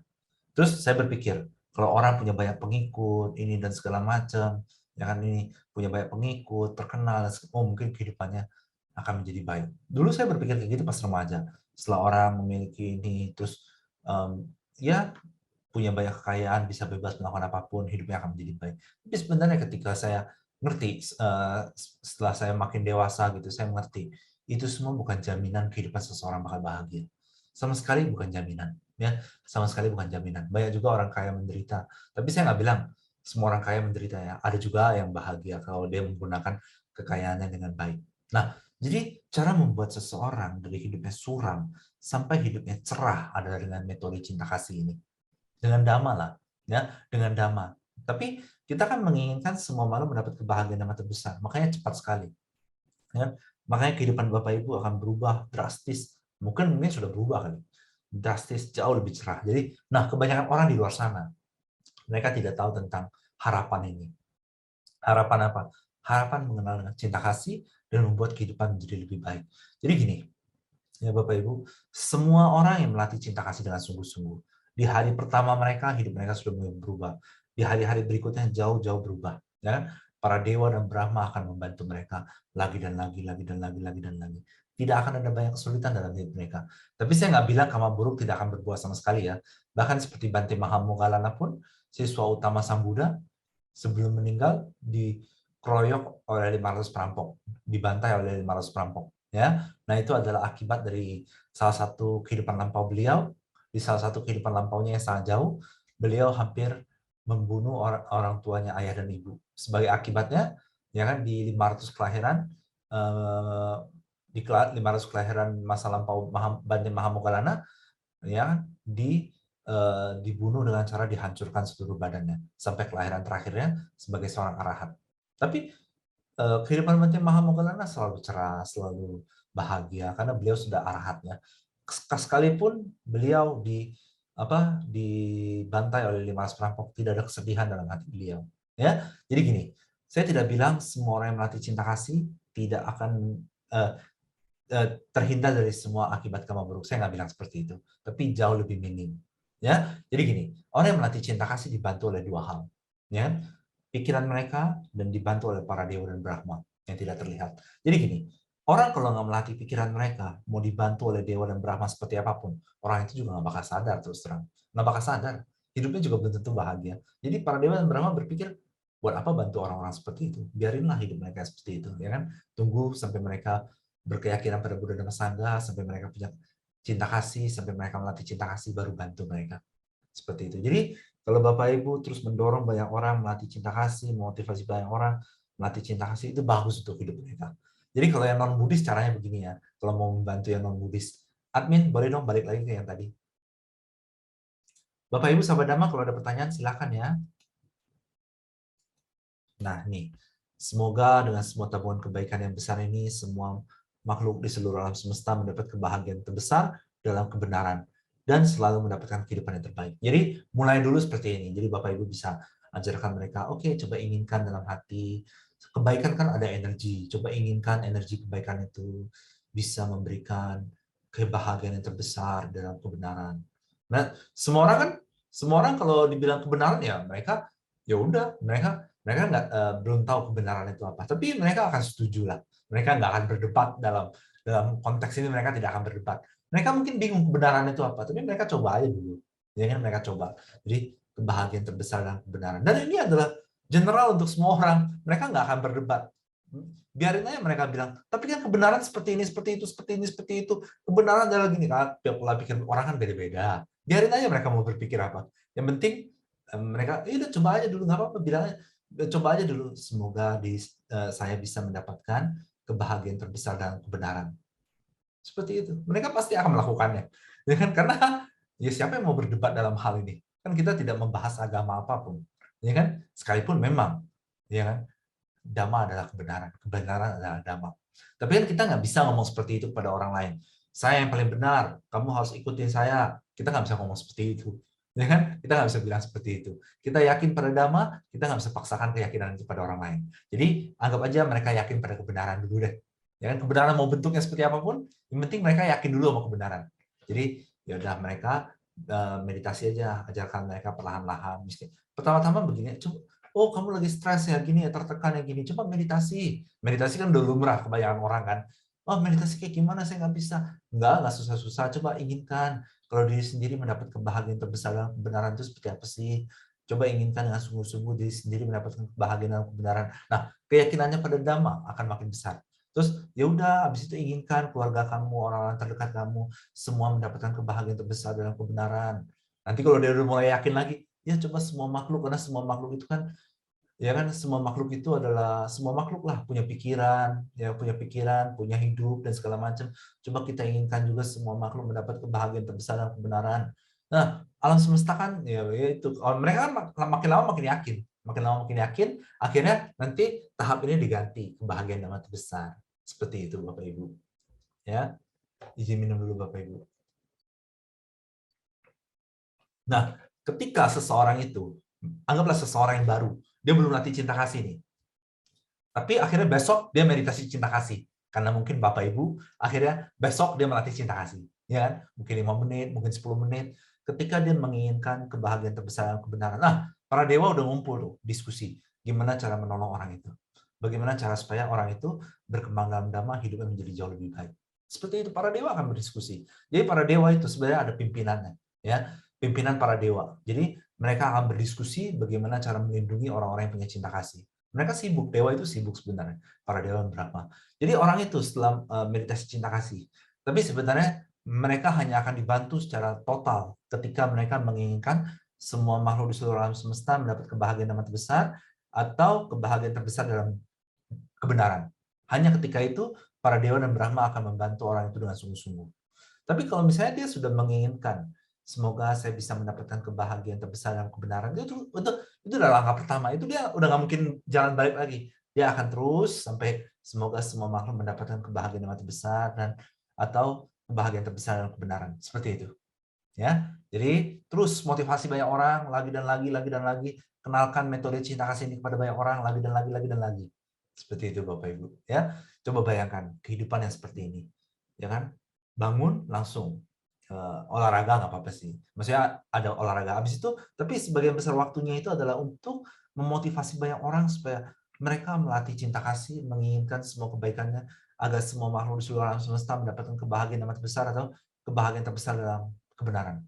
Coba bayangkan hidup seperti itu, benar-benar bahagia. Terus terang, kenapa? Bisa merubah banyak orang menjadi lebih baik. Dulu waktu kecil, saya pernah berpikir seperti ini waktu kecil. Ntar kalau saya udah gede, saya mau jadi orang kaya. Kalau saya jadi orang kaya, saya bisa bagi-bagi makanan kepada siapapun yang susah makanan, ini bangun panti jompo, bikin ini segala macam. Tapi kalau semakin ke sini, saya berpikir, ya orang dikasih makanan, dikasih tempat tinggal semua juga nggak salah sih. Tapi maksudnya maksimalnya itu di mananya? Kehidupan orang itu belum tentu berubah. Tapi kalau misalnya dia dikasih metode cinta kasih, kehidupan orang itu akan berubah. Dan kita nggak usah capek-capek cariin mereka mencukupi kebutuhan mereka tentang semua. Dewa dan Brahma yang akan berpikir untuk mereka. Ya kan, Dewa dan Brahma yang akan berpikir untuk mereka. Dan ini bukan untuk satu kehidupan mereka doang, bukan. Satu kehidupan ini mereka akan menjalani kehidupan terbaik. Kehidupan selanjutnya juga mereka akan mengenal Dhamma terbaik sampai suatu hari mereka akan menjadi Buddha atau Arahat. Dan akhirnya mereka terbebas dari penderitaan, mereka tidak akan mengalami penderitaan apapun lagi. Seperti itu. Jadi terus mendorong, memotivasi semakin banyak orang melatih cinta kasih. Itu bagus, bagus sekali. Ya, tidak ada jelek-jeleknya. Oke, kita akan meditasi lagi 5 menit. Kalau Bapak Ibu ada pertanyaan, silakan ya. Bapak Ibu bisa sambil mikirin pas meditasi. Wah, senangnya bisa berbagi metode cinta kasih pada banyak orang, membuat orang mengerti cinta kasih, ini dan itu. Bapak Ibu bisa sambil bayangkan, nanti dunia banyak wihara, banyak umat cinta kasih, banyak orang melatih cinta kasih, dunia menjadi tempat yang lebih damai dan tenang, sembari Bapak Ibu meditasi. Oke, meditasi kita mulai. Ya Bapak Ibu, kita pejamkan mata, meditasi. Inginkan dengan sungguh-sungguh semoga semua tabungan kebaikan yang besar ini, semua tabungan kebajikan yang besar ini bisa memberikan semua makhluk di seluruh alam semesta kebahagiaan dhamma terbesar dan kehidupan yang terbaik. Kita coba metode yang itu ya. Semoga dengan semua kebaikan ini bisa memberikan semua makhluk di seluruh alam semesta kebahagiaan terbesar dalam kebenaran, dan supaya mereka mendapatkan kehidupan yang terbaik. Terus Bapak Ibu, supaya semua makhluk di seluruh alam semesta mendapatkan kebahagiaan terbesar dalam kebenaran, dan supaya mereka mendapatkan kehidupan yang terbaik.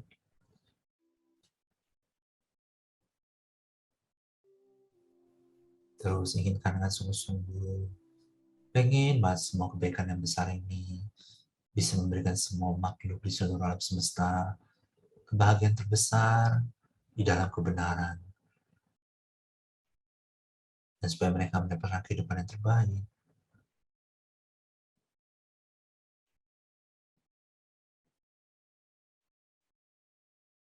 Terus Bapak Ibu, inginkan dengan sungguh-sungguh, pengen banget semua kebaikan yang besar ini bisa memberikan semua makhluk di seluruh alam semesta kebahagiaan terbesar di dalam kebenaran, dan juga kehidupan yang terbaik.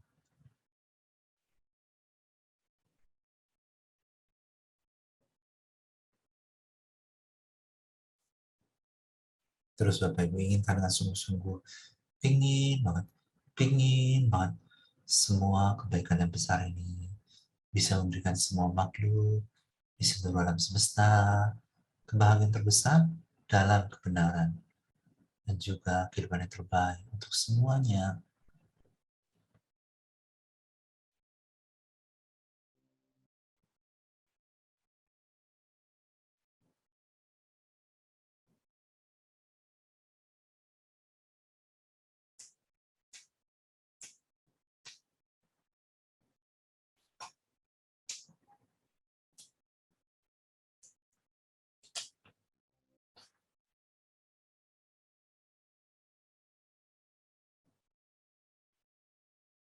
Terus Bapak Ibu inginkan dengan sungguh-sungguh, ingin banget semua kebaikan yang besar ini semuanya bisa memberikan semua makhluk di seluruh alam semesta kebahagiaan terbesar dalam kebenaran, dan supaya mereka mendapatkan semuanya mendapatkan kehidupan yang terbaik.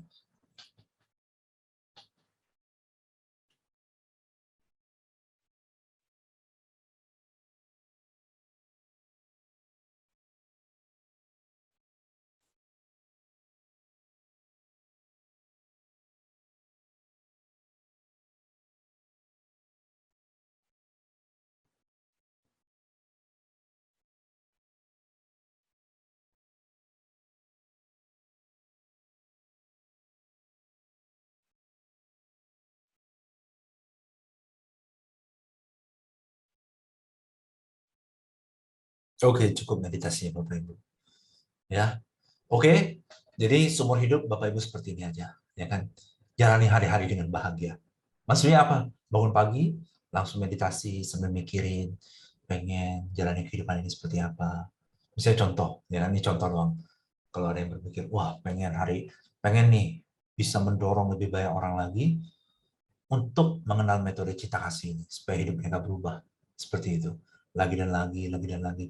Terus meditasi sambil mikirin kehidupan seperti apa yang pengen dijalani. Seperti itu. Tapi Bapak Ibu sahabat Dhamma, ini sekedar saran sih. Ya, sekedar saran. Jangan lupa olahraga, ya, olahraga sehari 1 sampai 2 jam. Karena bagus untuk kesehatan. Karena kalau jasmani ini sehat, maka pikiran jauh lebih bahagia. Seperti itu. Jadi jangan lupa olahraga. Terus mungkin sehari 1 jam atau 2 jam, ya olahraga apapun bebas. Supaya badan ini sehat, ketika jasmani ini sehat, maka pikiran jauh lebih cerah, jauh lebih bahagia. Sehingga lebih bisa, ya kan, ya kan, lebih bisa menyebarkan cinta kasih kepada lebih banyak makhluk. Seperti itu. Ya. Kalau ada pertanyaan silakan ya Bapak Ibu ya.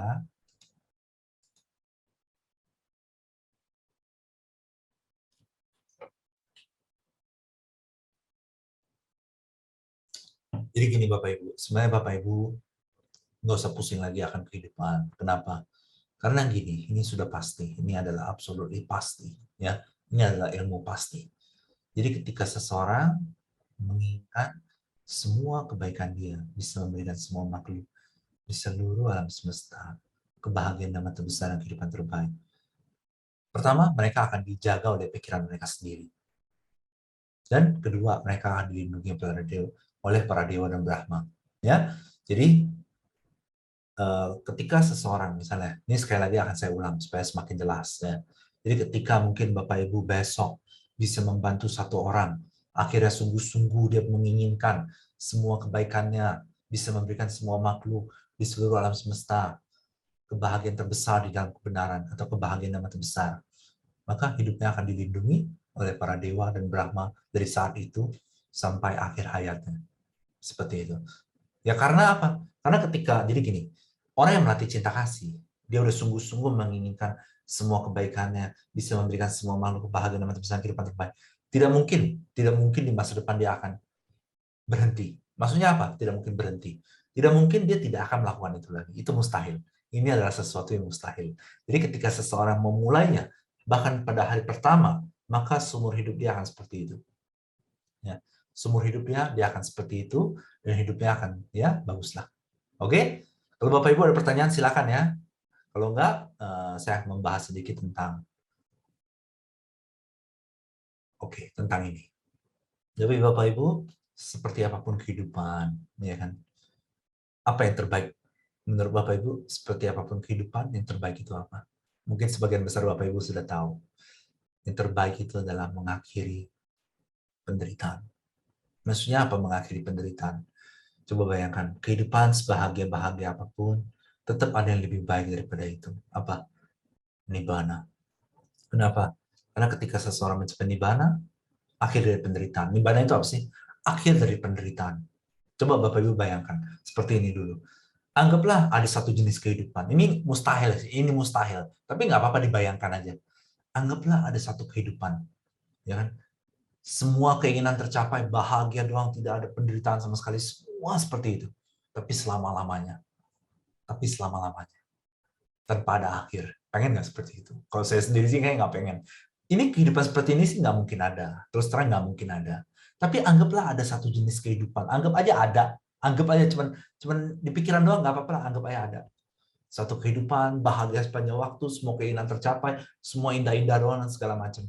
Tapi selama-lamanya, tanpa ada akhir. Kalau saya pribadi sih saya nggak mau. Ya, kalau saya maunya, oke, boleh kehidupan seperti itu nggak apa-apa, tapi mungkin nggak selamanya. Ya, karena ada, coba ini sekarang bayangkan lagi. Kalau yang ini memang ada, hal ini memang ada. Coba bayangkan, ketika kita tidak eksis lagi, kita tidak eksis sama sekali. Ya, tapi mungkin kita belum siap aja, karena itu kita belum jadi Buddha atau Arahat. Tapi coba bayangkan suatu hari di masa depan, kita sama sekali tidak eksis. Tidak ada bentukan pikiran, tidak ada bentukan jasmani, tidak ada kerinduan, tidak ada keinginan, tidak ada segalanya. Tidak ada segalanya. Yang ada hanyalah kedamaian. Selama-lamanya, nggak masalah. Bagus. Karena tidak perlu merasakan apapun lagi. Ya, tidak perlu merasakan apapun lagi selama-lamanya. Bagus. Dan ini tidak akan ada ujungnya. Kenapa? tidak akan tiba-tiba nanti muncul lagi ke dunia untuk merasakan penderitaan lagi. Tidak akan. Jadi tidak eksis. Mungkin dulu banyak Buddhis yang berpikir, wah itu membosankan dong. Banyak Buddhis dulu berpikir seperti itu. Tapi coba pikirkan baik-baik. Kalau tidak ada bentukan pikiran, tidak ada bentukan jasmani, bagaimana bisa ada rasa bosan? Tidak ada semua. Coba, misalnya ada dua pilihan. Pilihan pertama adalah, ini sebenarnya nggak ada, ini sebenarnya nggak ada. Tapi anggap aja, cuma di pikiran doang, gitu. Cuma menghayal di pikiran. Kehidupan yang indah selama-lamanya. Semua keinginan tercapai, bahagia doang, semua senang, tidak ada kesusahan sama sekali dan segala, nggak ada. Tapi selama-lamanya. Selama-lamanya. Dan ini sih nggak ada, tapi pilihan kedua. Suatu hari nanti, ketika Bapak Ibu sudah menjalani kehidupan Bapak Ibu sampai puas, semua aspirasi telah tercapai, semua cita-cita tercapai, tidak ada lagi yang diinginkan, akhirnya mencapai akhir penderitaan. Akhir penderitaan itu tidak ada bentukan pikiran, tidak ada bentukan jasmani, tidak ada kerinduan, tidak ada rasa bosan karena tidak ada yang merasakan, tidak ada penantian, tidak ada segalanya. Yang ada hanya kedamaian. Mana yang lebih baik? Bapak Ibu bisa pilih sendiri pasti. Ya, oke, ada pertanyaan, coba saya baca dulu. Dari sahabat Dhamma Winnie. Izin bertanya, Pak, dalam parita disebut kita terlindung oleh karma diri kita sendiri, tapi juga disebut kita berlindung pada tirak tanah. Maksudnya apa ya? Bagus pertanyaannya. Jadi gini, ketika kita berlindung pada Buddha, Dhamma, dan Sangha, kita membuat karma baik yang sangat besar.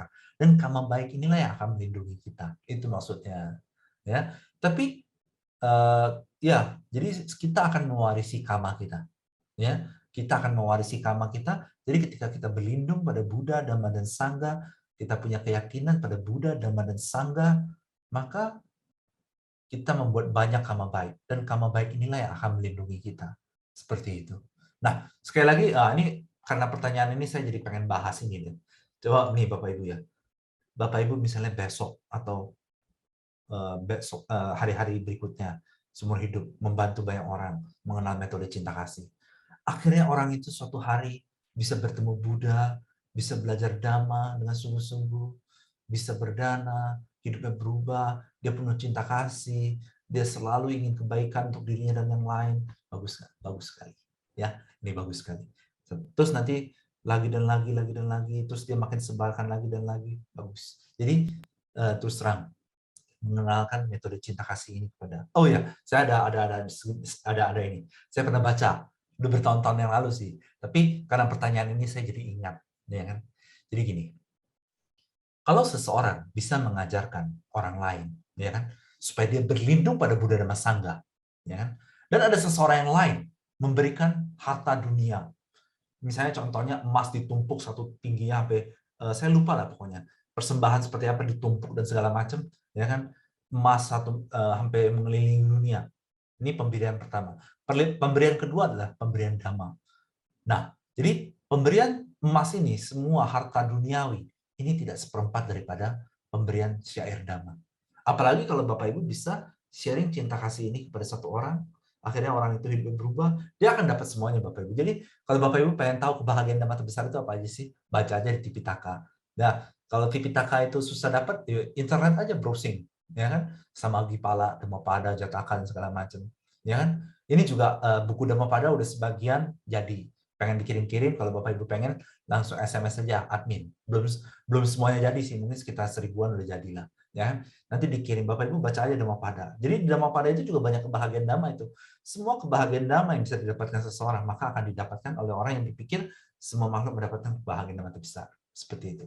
Ya. Jadi pemberian harta materi dan semuanya tidak setara dengan pemberian dhamma. Tapi ada lagi yang ini akan saya jelaskan. Jadi gini, Buddha menjelaskan apabila seorang anak ya kan menggendong ayahnya di pundak ya dan menggendong ayah dan ibunya di pundak dia dua berkeliling gunung 100 tahun. Jadi dia gendong ayah dan ibunya 100 tahun kelilingin gunung.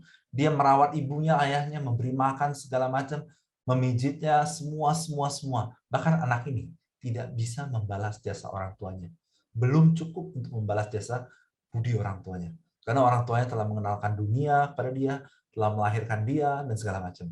Tapi di Buddha mengatakan lagi, apabila ada seseorang anak yang membuat orang tuanya yang tidak berkeyakinan menjadi berkeyakinan pada Buddha Dhamma Sangha, membuat orang tuanya yang pelit menjadi dermawan, membuat orang tuanya yang tidak bijaksana menjadi bijaksana, membuat orang tua yang tidak bermoral menjadi bermoral. Anak ini bukan hanya sekedar membalas budi, tapi melebihi budi yang telah diberikan orang tuanya. Kenapa? Karena orang tua melahirkan anak ke dunia satu kali. Tapi kalau misalnya anaknya bisa memberikan dhamma pada orang tuanya ini akan terbebas dari penderitaan selama-lamanya. Jadi bukan hanya membalas budi, bahkan melebihi membalas budi pada orang tua. Jadi coba memberikan seluruh, yang tadi saya lupa. Jadi kalau misalnya anaknya ini 100 tahun menggendong ayah dan ibunya di pundak, mengelilingi gunung 100 tahun, memberikan kekuasaan raja dunia, seluruh dunia dikasih, tahta raja dunia kepada orang tuanya, itu belum bisa membalas budi. Belum bisa membalas budi. Tapi di lain kesempatan Buddha mengatakan, apabila seseorang bisa mengenalkan Dhamma pada orang tuanya, dan orang tuanya bisa berkeyakinan pada Buddha Dhamma, anak ini telah membalas budi, bahkan lebih dari sekedar membalas budi. Ya kan? Jadi gini Bapak Ibu, maksudnya itu apa? Pemberian Dhamma melebihi segalanya. Melebihi segala-galanya. Ya, jadi kalau misalnya Bapak Ibu bisa memberikan metode cinta kasih ini pada orang lain, satu orang, bagus sekali untuk orang itu. Ya, bagus sekali. Ya, oke, ada pertanyaan. Coba saya baca dulu. Dari salah satu sahabat nama kita. Pak Paulus, kapan video jumpa Paulus diupload di YouTube? Ada kan nanti setiap minggu mungkin ada upload, ya kan? Nanti admin yang upload, ya. Kenapa sih pemberian segalanya itu tidak bisa mengalahkan pemberian Dhamma? Nih, seandainya seseorang kayanya bukan main, raja dan segala macam, punya kekuasaan, kaya dan segala macam, tetap dia tidak bisa membeli, ya, tidak mau tua. Dia tidak bisa membeli, tidak mau sakit. Dia tidak bisa membeli, tidak mau mati. Nggak bisa. Tapi kalau dia sudah kenal Dhamma, ya kan, suatu hari nanti dia akan mengakhiri penderitaan. Akhir dari penderitaan itu sebenarnya seperti apa sih? Akhir dari penderitaan. Jadi gini Bapak Ibu. Bapak Ibu bisa bayangkan, ketika suatu hari Bapak Ibu menjadi Buddha atau Arahat, lalu Bapak Ibu mencapai parinibbana. Tidak ada apapun lagi. Mungkin orang berpikir, wah, apakah itu gelap, kosong, dan segala macam? Bukan seperti itu, Bapak Ibu. Bukan. Akhir dari penderitaan itu adalah, coba Bapak Ibu bayangkan, sesuatu yang tidak eksis. Sesuatu yang tidak eksis sama sekali. Nah itu, ada penderitaan nggak di situ? Nggak ada. Sesuatu yang sama sekali tidak eksis, sama sekali tidak menderita. Itulah kedamaian yang sesungguhnya. Itulah kedamaian abadi. Ya. Dan sesuatu yang tidak eksis ini, tidak akan suatu hari nanti muncul kembali untuk eksis. Tidak akan. Ya, tapi mungkin permasalahannya kita belum siap aja Bapak Ibu. Ya kan, belum siap. Makanya kita belum jadi Buddha atau Arahat. Tapi suatu hari pasti siap. Suatu hari. Maksudnya siap itu seperti apa? Misalnya contoh. Waktu kecil, anak cowok suka main gundu. Anak cewek suka main karet. Tapi setelah kita gede, nggak ada keinginan sama sekali untuk gundu buat apa, main karet buat apa. Ya kan? Nah, mungkin saat ini kita masih menikmati kehidupan sedikit-sedikit, sekalipun kita sudah mengenal Dhamma. Ya, tapi suatu hari nanti kita tidak akan menganggap, kita tidak akan menikmati apapun tentang eksistensi. Kenapa? Bapak Ibu bisa sambil meditasi, ya. Bapak Ibu, jadi caranya gini ya Bapak Ibu, saya akan sharing. Bapak Ibu meditasi aja, pengen semua kebaikan Bapak Ibu bisa memberikan semua makhluk di seluruh alam semesta kebahagiaan dan kehidupan terbaik.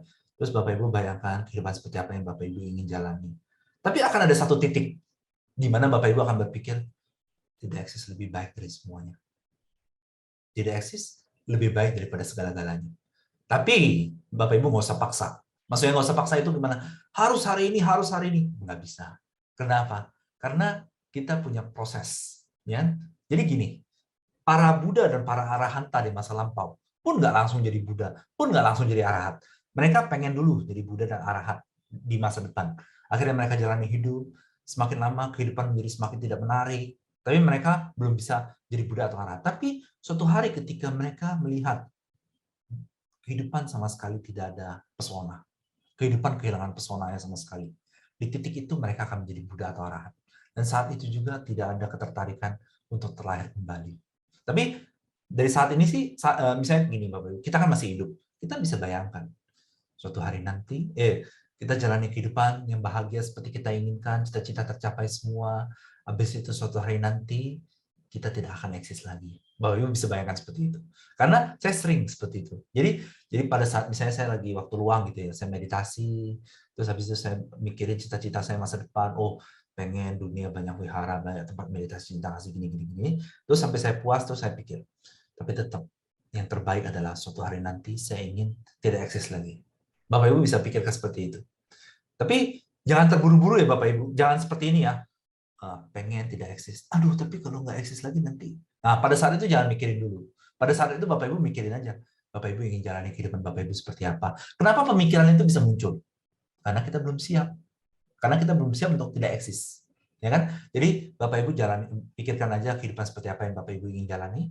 Tapi pasti setiap berapa menit ada kepikiran. Tetap tidak eksis adalah yang terbaik. Tidak eksis, terbaik. Ya kan? Terus mungkin ada yang berpikir, kalau udah nggak eksis, bisa balik ke dunia nggak untuk menyelamatkan makhluk? Nggak usah dipikir, Bapak Ibu. Saat ini kita sudah melakukannya. Saat ini kita sudah melakukannya. Semoga semua makhluk dapat kebahagiaan dan kebesaran kehidupan terbaik. Ya berarti, ketika tiba waktunya kita tidak eksis, artinya adalah cinta kasih ini akan berjalan secara alami, tanpa partisipasi kita lagi. Tanpa perlu partisipasi kita. Jadi buat apa balik ke dunia lagi? Hanya untuk menyelamatkan? Nggak mungkin. Kenapa? Karena Bapak Ibu telah melakukan yang terbaik, menginginkan semua kebaikan Bapak Ibu bisa memberikan semua makhluk di seluruh alam semesta kebahagiaan dan kebesaran kehidupan terbaik. Dalam arti lain, Bapak Ibu hanya akan tidak eksis suatu hari nanti ketika Bapak Ibu menjalani semua tugas Bapak Ibu selesai. Ketika cinta kasih ini bisa berjalan secara alami tanpa partisipasi kita lagi. Jadi untuk apa balik ke dunia dan menyelamatkan lagi? Cinta kasihnya sudah berjalan secara alami, ini nggak usah dipikir. Jadi gini, Bapak Ibu jalanin aja hidup, meditasi sambil mikirin kehidupan seperti apa yang ingin dijalani. Kalau ada yang mau jadi bodhisatta, tapi kebanyakan orang sih nggak mau, terus terang. Alasan kenapa banyak orang yang nggak mau jadi bodhisatta adalah lama. Itu alasan paling lumrah, lama mencapai nibbana. Sedangkan gini Bapak Ibu, orang kalau udah tahu metode cinta kasih ini, mereka kadang nggak bisa tahan. Nggak bisa tahan apa? Pengen segera tidak eksis. Mereka kadang nggak bisa tahan. Mereka pengen segera tidak eksis. Ya kan? Pengen segera tidak eksis. Tapi ada beberapa orang memang tetap mereka pengen menikmati kehidupan bodhisatta. Jadi kalau Bapak Ibu ada yang berpikir pengen jadi bodhisatta, baca aja Jataka. Kan ada 547 cerita tentang Jataka. Bapak Ibu baca. Apakah menarik kehidupan bodhisatta? Kalau menarik, jalani. Tapi kalau ada yang berpikir, wah ini mah berat lah. Ya kan? Mendingan langsung cepat-cepat tidak eksis. Tapi ketika Buddha dan Arahat, Buddha mencapai parinibbana, Arahat mencapai parinibbana, sama nggak? Sama. Sama-sama tidak eksis. Ya kan? Tapi mungkin ini pasti akan ada beberapa orang di dunia ini pengen menikmati kehidupan bodhisatta. Nggak banyak sih, nggak banyak terus terang. Gini, tapi tetap ada. Mereka mungkin berpikir, meditasi, habis itu, wah kehidupan bodhisatta enaknya. Tapi kadang-kadang mereka akan berubah pikiran. Tapi lebih baik terbebaslah segera. Ya, orang lain aja lah yang jadi bodhisatta. Nanti makin lama jumlah peminat makin dikit. Sampai nanti akan tersaring beberapa orang yang memang ditakdirkan menjadi Buddha. Ya kan? Tapi Bapak Ibu nggak masalah. Dia pun nanti suatu hari berubah pikiran. Kalau misalnya ada Bapak Ibu yang pengen jadi bodhisatta ya, apakah suatu hari akan berubah pikirannya? Nggak apa-apa. Jadi selama Bapak Ibu masih menikmati memikirkan itu, pikirkan aja. Mungkin memang itu adalah perjalanan Bapak Ibu. Ya, kalau saya pribadi, kalau terus terang, kadang saya kan belajar Dhamma ini sekitar 10 tahun lebih ya. Kadang ada orang pengen jadi bodhisatta, terus mereka bilang, jangan jadi bodhisatta begini-begini, susah lama, lebih baik nibbana dan segala macam. Kalau saya pribadi, orang mau jadi bodhisatta, orang mau jadi apa, selama ada cinta kasih, saya akan bantu mereka. Saya akan kasih tahu cara-caranya. Harus lakukan ini. Nggak apa-apa lah, yang penting mereka happy aja lah. Mereka mau jadi apa itu terserah mereka. Yang penting mereka terus cinta kasih, terus pengen semua makhluk mendapat kebahagiaan dan kebesaran kehidupan terbaik, saya akan bantu. Saya akan kasih tahu cara-caranya. Saya pribadi ini cara saya jalani hidupnya. Saya tidak pernah menginginkan maksa orang jalani hidup seperti apa yang saya mau. Enggak, buat apa ya kehidupan dia, jalanilah. Dia pengen seperti apa, dia seperti apa. Cuman kalau saya pribadi, kalau ada orang melatih cinta kasih, ya kan, saya akan berusaha berpikir yang terbaik untuk orang itu supaya orang itu punya kehidupan yang baik. Tapi kalau orang itu tidak melatih cinta kasih, orang itu mau hidup seperti apa itu urusan dia lah terus terang. Ya kan? Saya cuman oke, kalau dia bisa dikasih metode meditasi cinta kasih, saya akan bantu. Tapi kalau enggak ya udahlah, itu urusan dia. Dia mau hidup seperti apa itu urusan dia. Ya, seperti itu. Tapi kalau ada orang melatih cinta kasih dengan sungguh-sungguh, apapun yang dia cita-citakan, selama saya masih bisa bantu, saya akan lakukan yang terbaik. Ya, karena orang itu adalah aset bagi dunia. Maksudnya apa? Maksudnya apa orang itu adalah aset bagi dunia? Karena dia pengen semua kebaikan dia bisa memberikan semua makhluk kebahagiaan yang terbesar, kehidupan terbaik. Ya kan? Seperti itu. Nah, oke Bapak Ibu, kita akan meditasi lagi.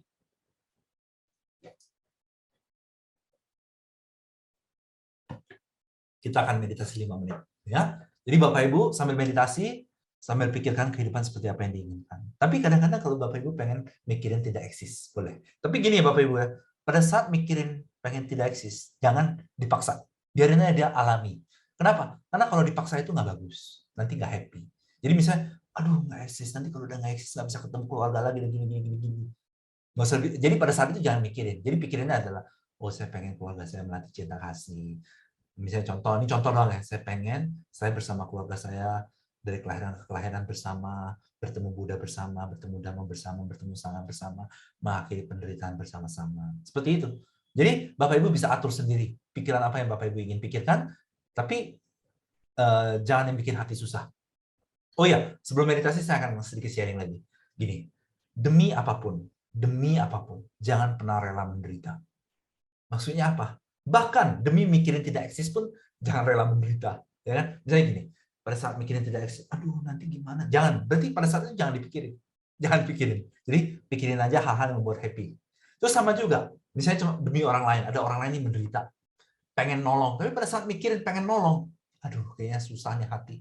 Jangan lakukan. Jangan pernah rela menderita demi apapun. Karena damai itu tidak pernah memberikan penderitaan.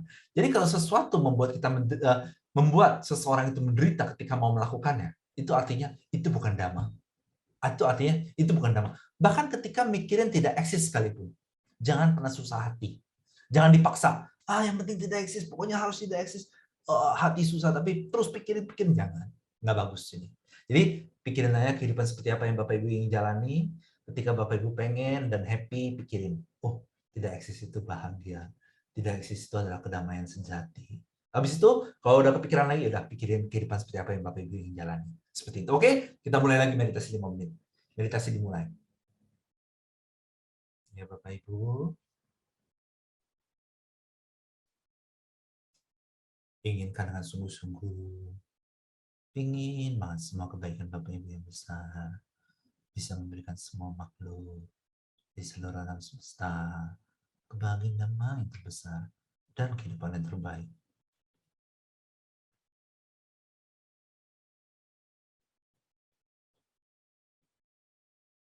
Terus inginkan dengan sungguh-sungguh, ingin banget semua kebaikan Bapak Ibu yang besar bisa memberikan semua makhluk di seluruh alam semesta kebahagiaan damai terbesar dan kehidupan yang terbaik. Sambil Bapak Ibu mikirin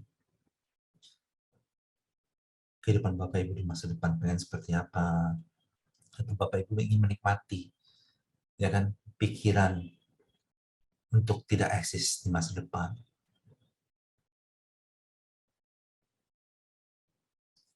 Yang penting Bapak Ibu bahagia, pikirkan apapun yang membuat Bapak Ibu bahagia.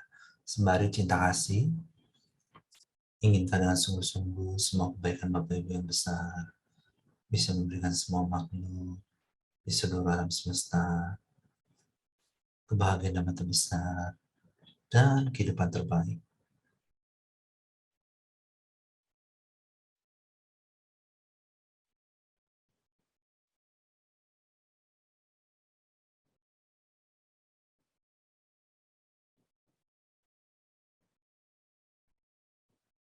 Terus Bapak Ibu inginkan dengan sungguh-sungguh, ingin banget semua kebaikan Bapak Ibu yang besar bisa memberikan semua makhluk kebahagiaan yang terbesar dan kehidupan terbaik.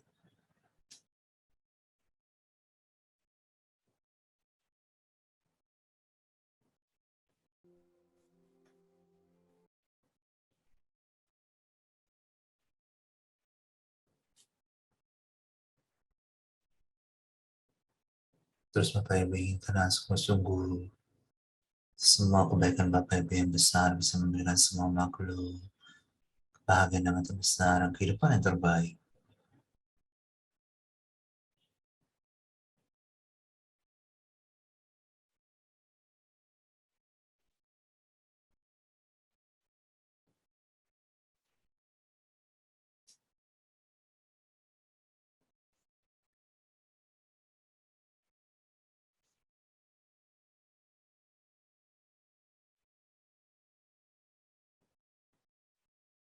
Terus Bapak Ibu inginkan dengan sungguh-sungguh, semoga semua kebaikan Bapak Ibu yang besar bisa memberikan semua makhluk di seluruh alam semesta kebahagiaan yang terbesar dan kehidupan yang terbaik.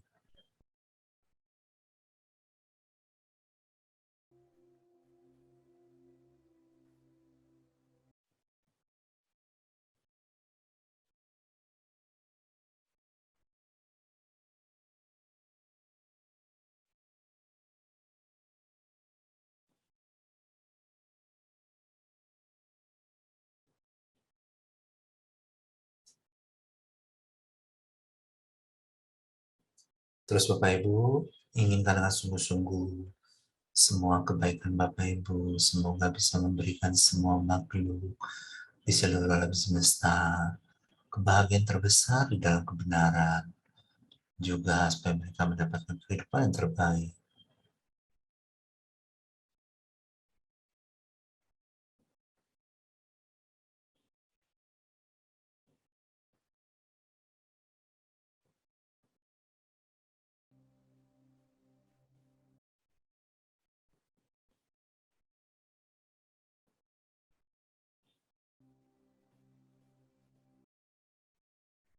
Oke, cukup meditasinya.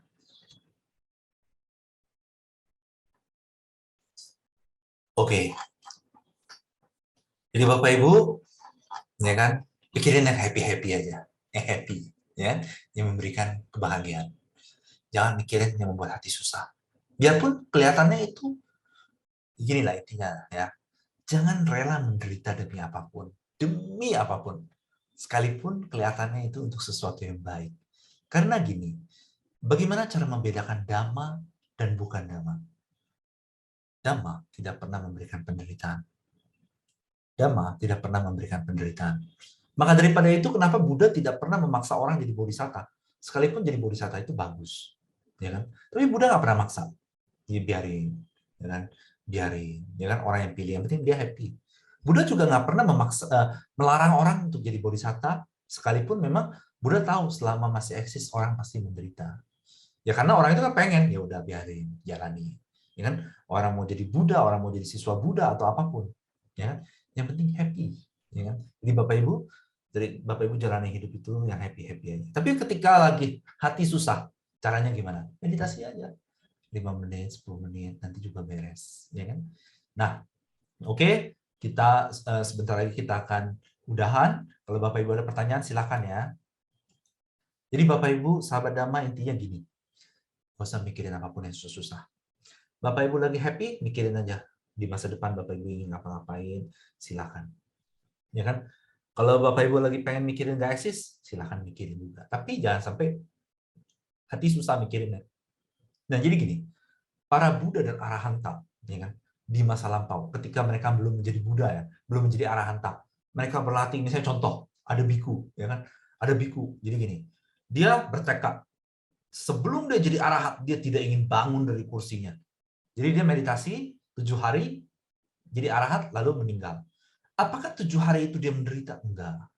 Itu adalah aspirasinya di masa lampau. Dia pengen banget sebelum jadi arahat, berusaha mati-matian. Dia pengen. Tapi kan ada juga cerita lain. Begitu mendengar agama langsung jadi arahat. Karena dia pengennya seperti itu. Karena misalnya orang itu pengen jadi arahat itu dengan cara mudah mendengarkan dhamma jadi arahat. Tapi ada juga yang 30 tahun meditasi sungguh-sungguh, sampai saya kan pernah baca juga, sampai dia nggak pernah cuci kaki, ya kan? Dia bertekad sebelum jadi arahat dia nggak mau cuci kaki, ya kan? Meditasi, meditasi, meditasi, sampai di penghujung 30 tahun dia sampai berpikir, kenapa saya belum jadi arahat? Apakah di kehidupan ini nggak bisa jadi arahat? Lalu dia menangis. Nggak berapa lama dia sadar lagi, dia berjuang lagi, dia jadi arahat. Kenapa dia seperti itu? Karena dia yang pengen. Itu aspirasinya di masa lampau. Bagi dia ingin menikmati 30 tahun perjuangan untuk menjadi arahat. Ya kan? Jadi, misalnya contoh, ya Bapak Ibu pengen jadi Buddha dan arahat seperti apa, itu pilihan Bapak Ibu. Ya, pengen nanti di kehidupan terakhir itu mendengar dhamma langsung jadi arahat, atau pengen berjuang dulu mati-matian. Karena setiap orang kan kebahagiaannya beda-beda. Ya kan?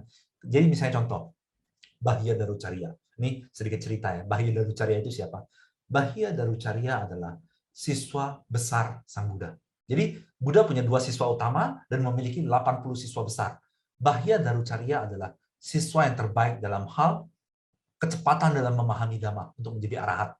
Jadi Bahya Darucarya ini, dia adalah yang tercepat ketika mendengar Dhamma paling singkat, langsung jadi arahat. Tapi perjuangan Bahya Darucarya gimana? Jadi gini, pada saat itu Bahya Darucarya di suatu kota, ya kan? Terus habis itu saya agak lupa. Nah, dia mendengar tentang Buddha. Pada saat dia mendengar tentang Buddha, dia lari langsung, dia lari ke tempat Buddha. Kan jauh banget tuh jaraknya. Dia lari dari malam sampai pagi nggak berhenti sama sekali. Dia lari. Habis itu dia bertemu Buddha. Dia mengatakan berbicara pada Buddha. Buddha, saya tidak tahu kapan saya akan meninggal. Tolong babarkanlah Dhamma kepada saya. Lalu Buddha mengatakan, Bahya, Buddha sedang pindah-pindah. Bukan saat yang tepat untuk membabarkan Dhamma. Terus habis itu Bahya nanya lagi, Buddha, saya tidak tahu kapan saya akan meninggal. Tolong babarkan saya Dhamma untuk mencapai pencerahan. Terus Buddha mengatakan lagi, Bahya, Buddha sedang pindah patah. Ini bukan waktu yang tepat untuk membabarkan Dhamma. Terus habis itu Bahya tanya lagi. Akhirnya karena udah 3 kali minta, Buddha menjelaskan Dhamma sedikit, hanya beberapa syair. Bahya langsung jadi arahat. Kenapa? Kenapa pada saat Buddha diminta pertama kali dan kedua kali, Buddha nggak langsung, ketika Bahya meminta Buddha membabarkan Dhamma, tapi Buddha tidak langsung memberikan Dhamma. Karena Bahya lari segitu panjang dari malam sampai pagi.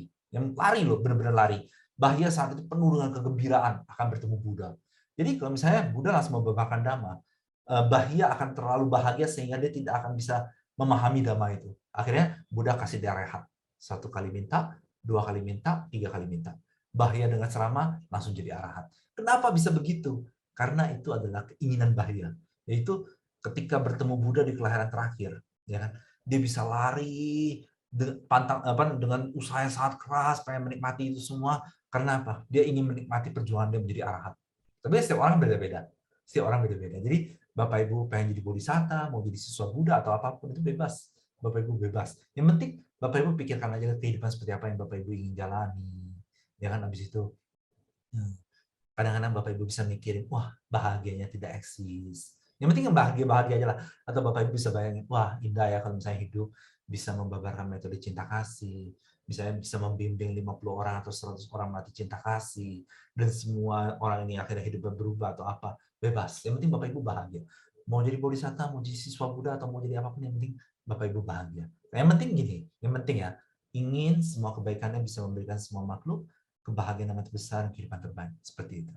Oke Bapak Ibu, kita akan menutup kelas ini. Sebelum kita menutup, mari kita sama-sama melakukan pelimpahan jasa.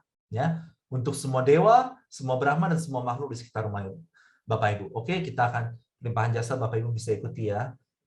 Semoga semua jasa kebajikan dalam mendiskusikan Dhamma ini bisa memberikan melimpah untuk semua dewa, semua Brahma, semua makhluk halus, semua makhluk. Semoga semua makhluk di seluruh alam semesta dikarenakan kebajikan ini, semua kebajikan bisa mendapatkan kebahagiaan yang terbesar dan kehidupan terbaik. Semoga ajaran Buddha bertahan lama dan menyebar luas. Semoga ajaran Buddha bertahan lama dan menyebar luas. Semoga ajaran Buddha bertahan lama dan menyebar luas. Semoga di masa depan, di kehidupan ini, hampir 80% manusia di seluruh dunia bisa melatih cinta kasih dengan metode menginginkan semua kebaikannya, bisa memberikan semua makhluk di seluruh alam semesta kebahagiaan yang terbesar dan kehidupan terbaik. Sadu, sadu, sadu.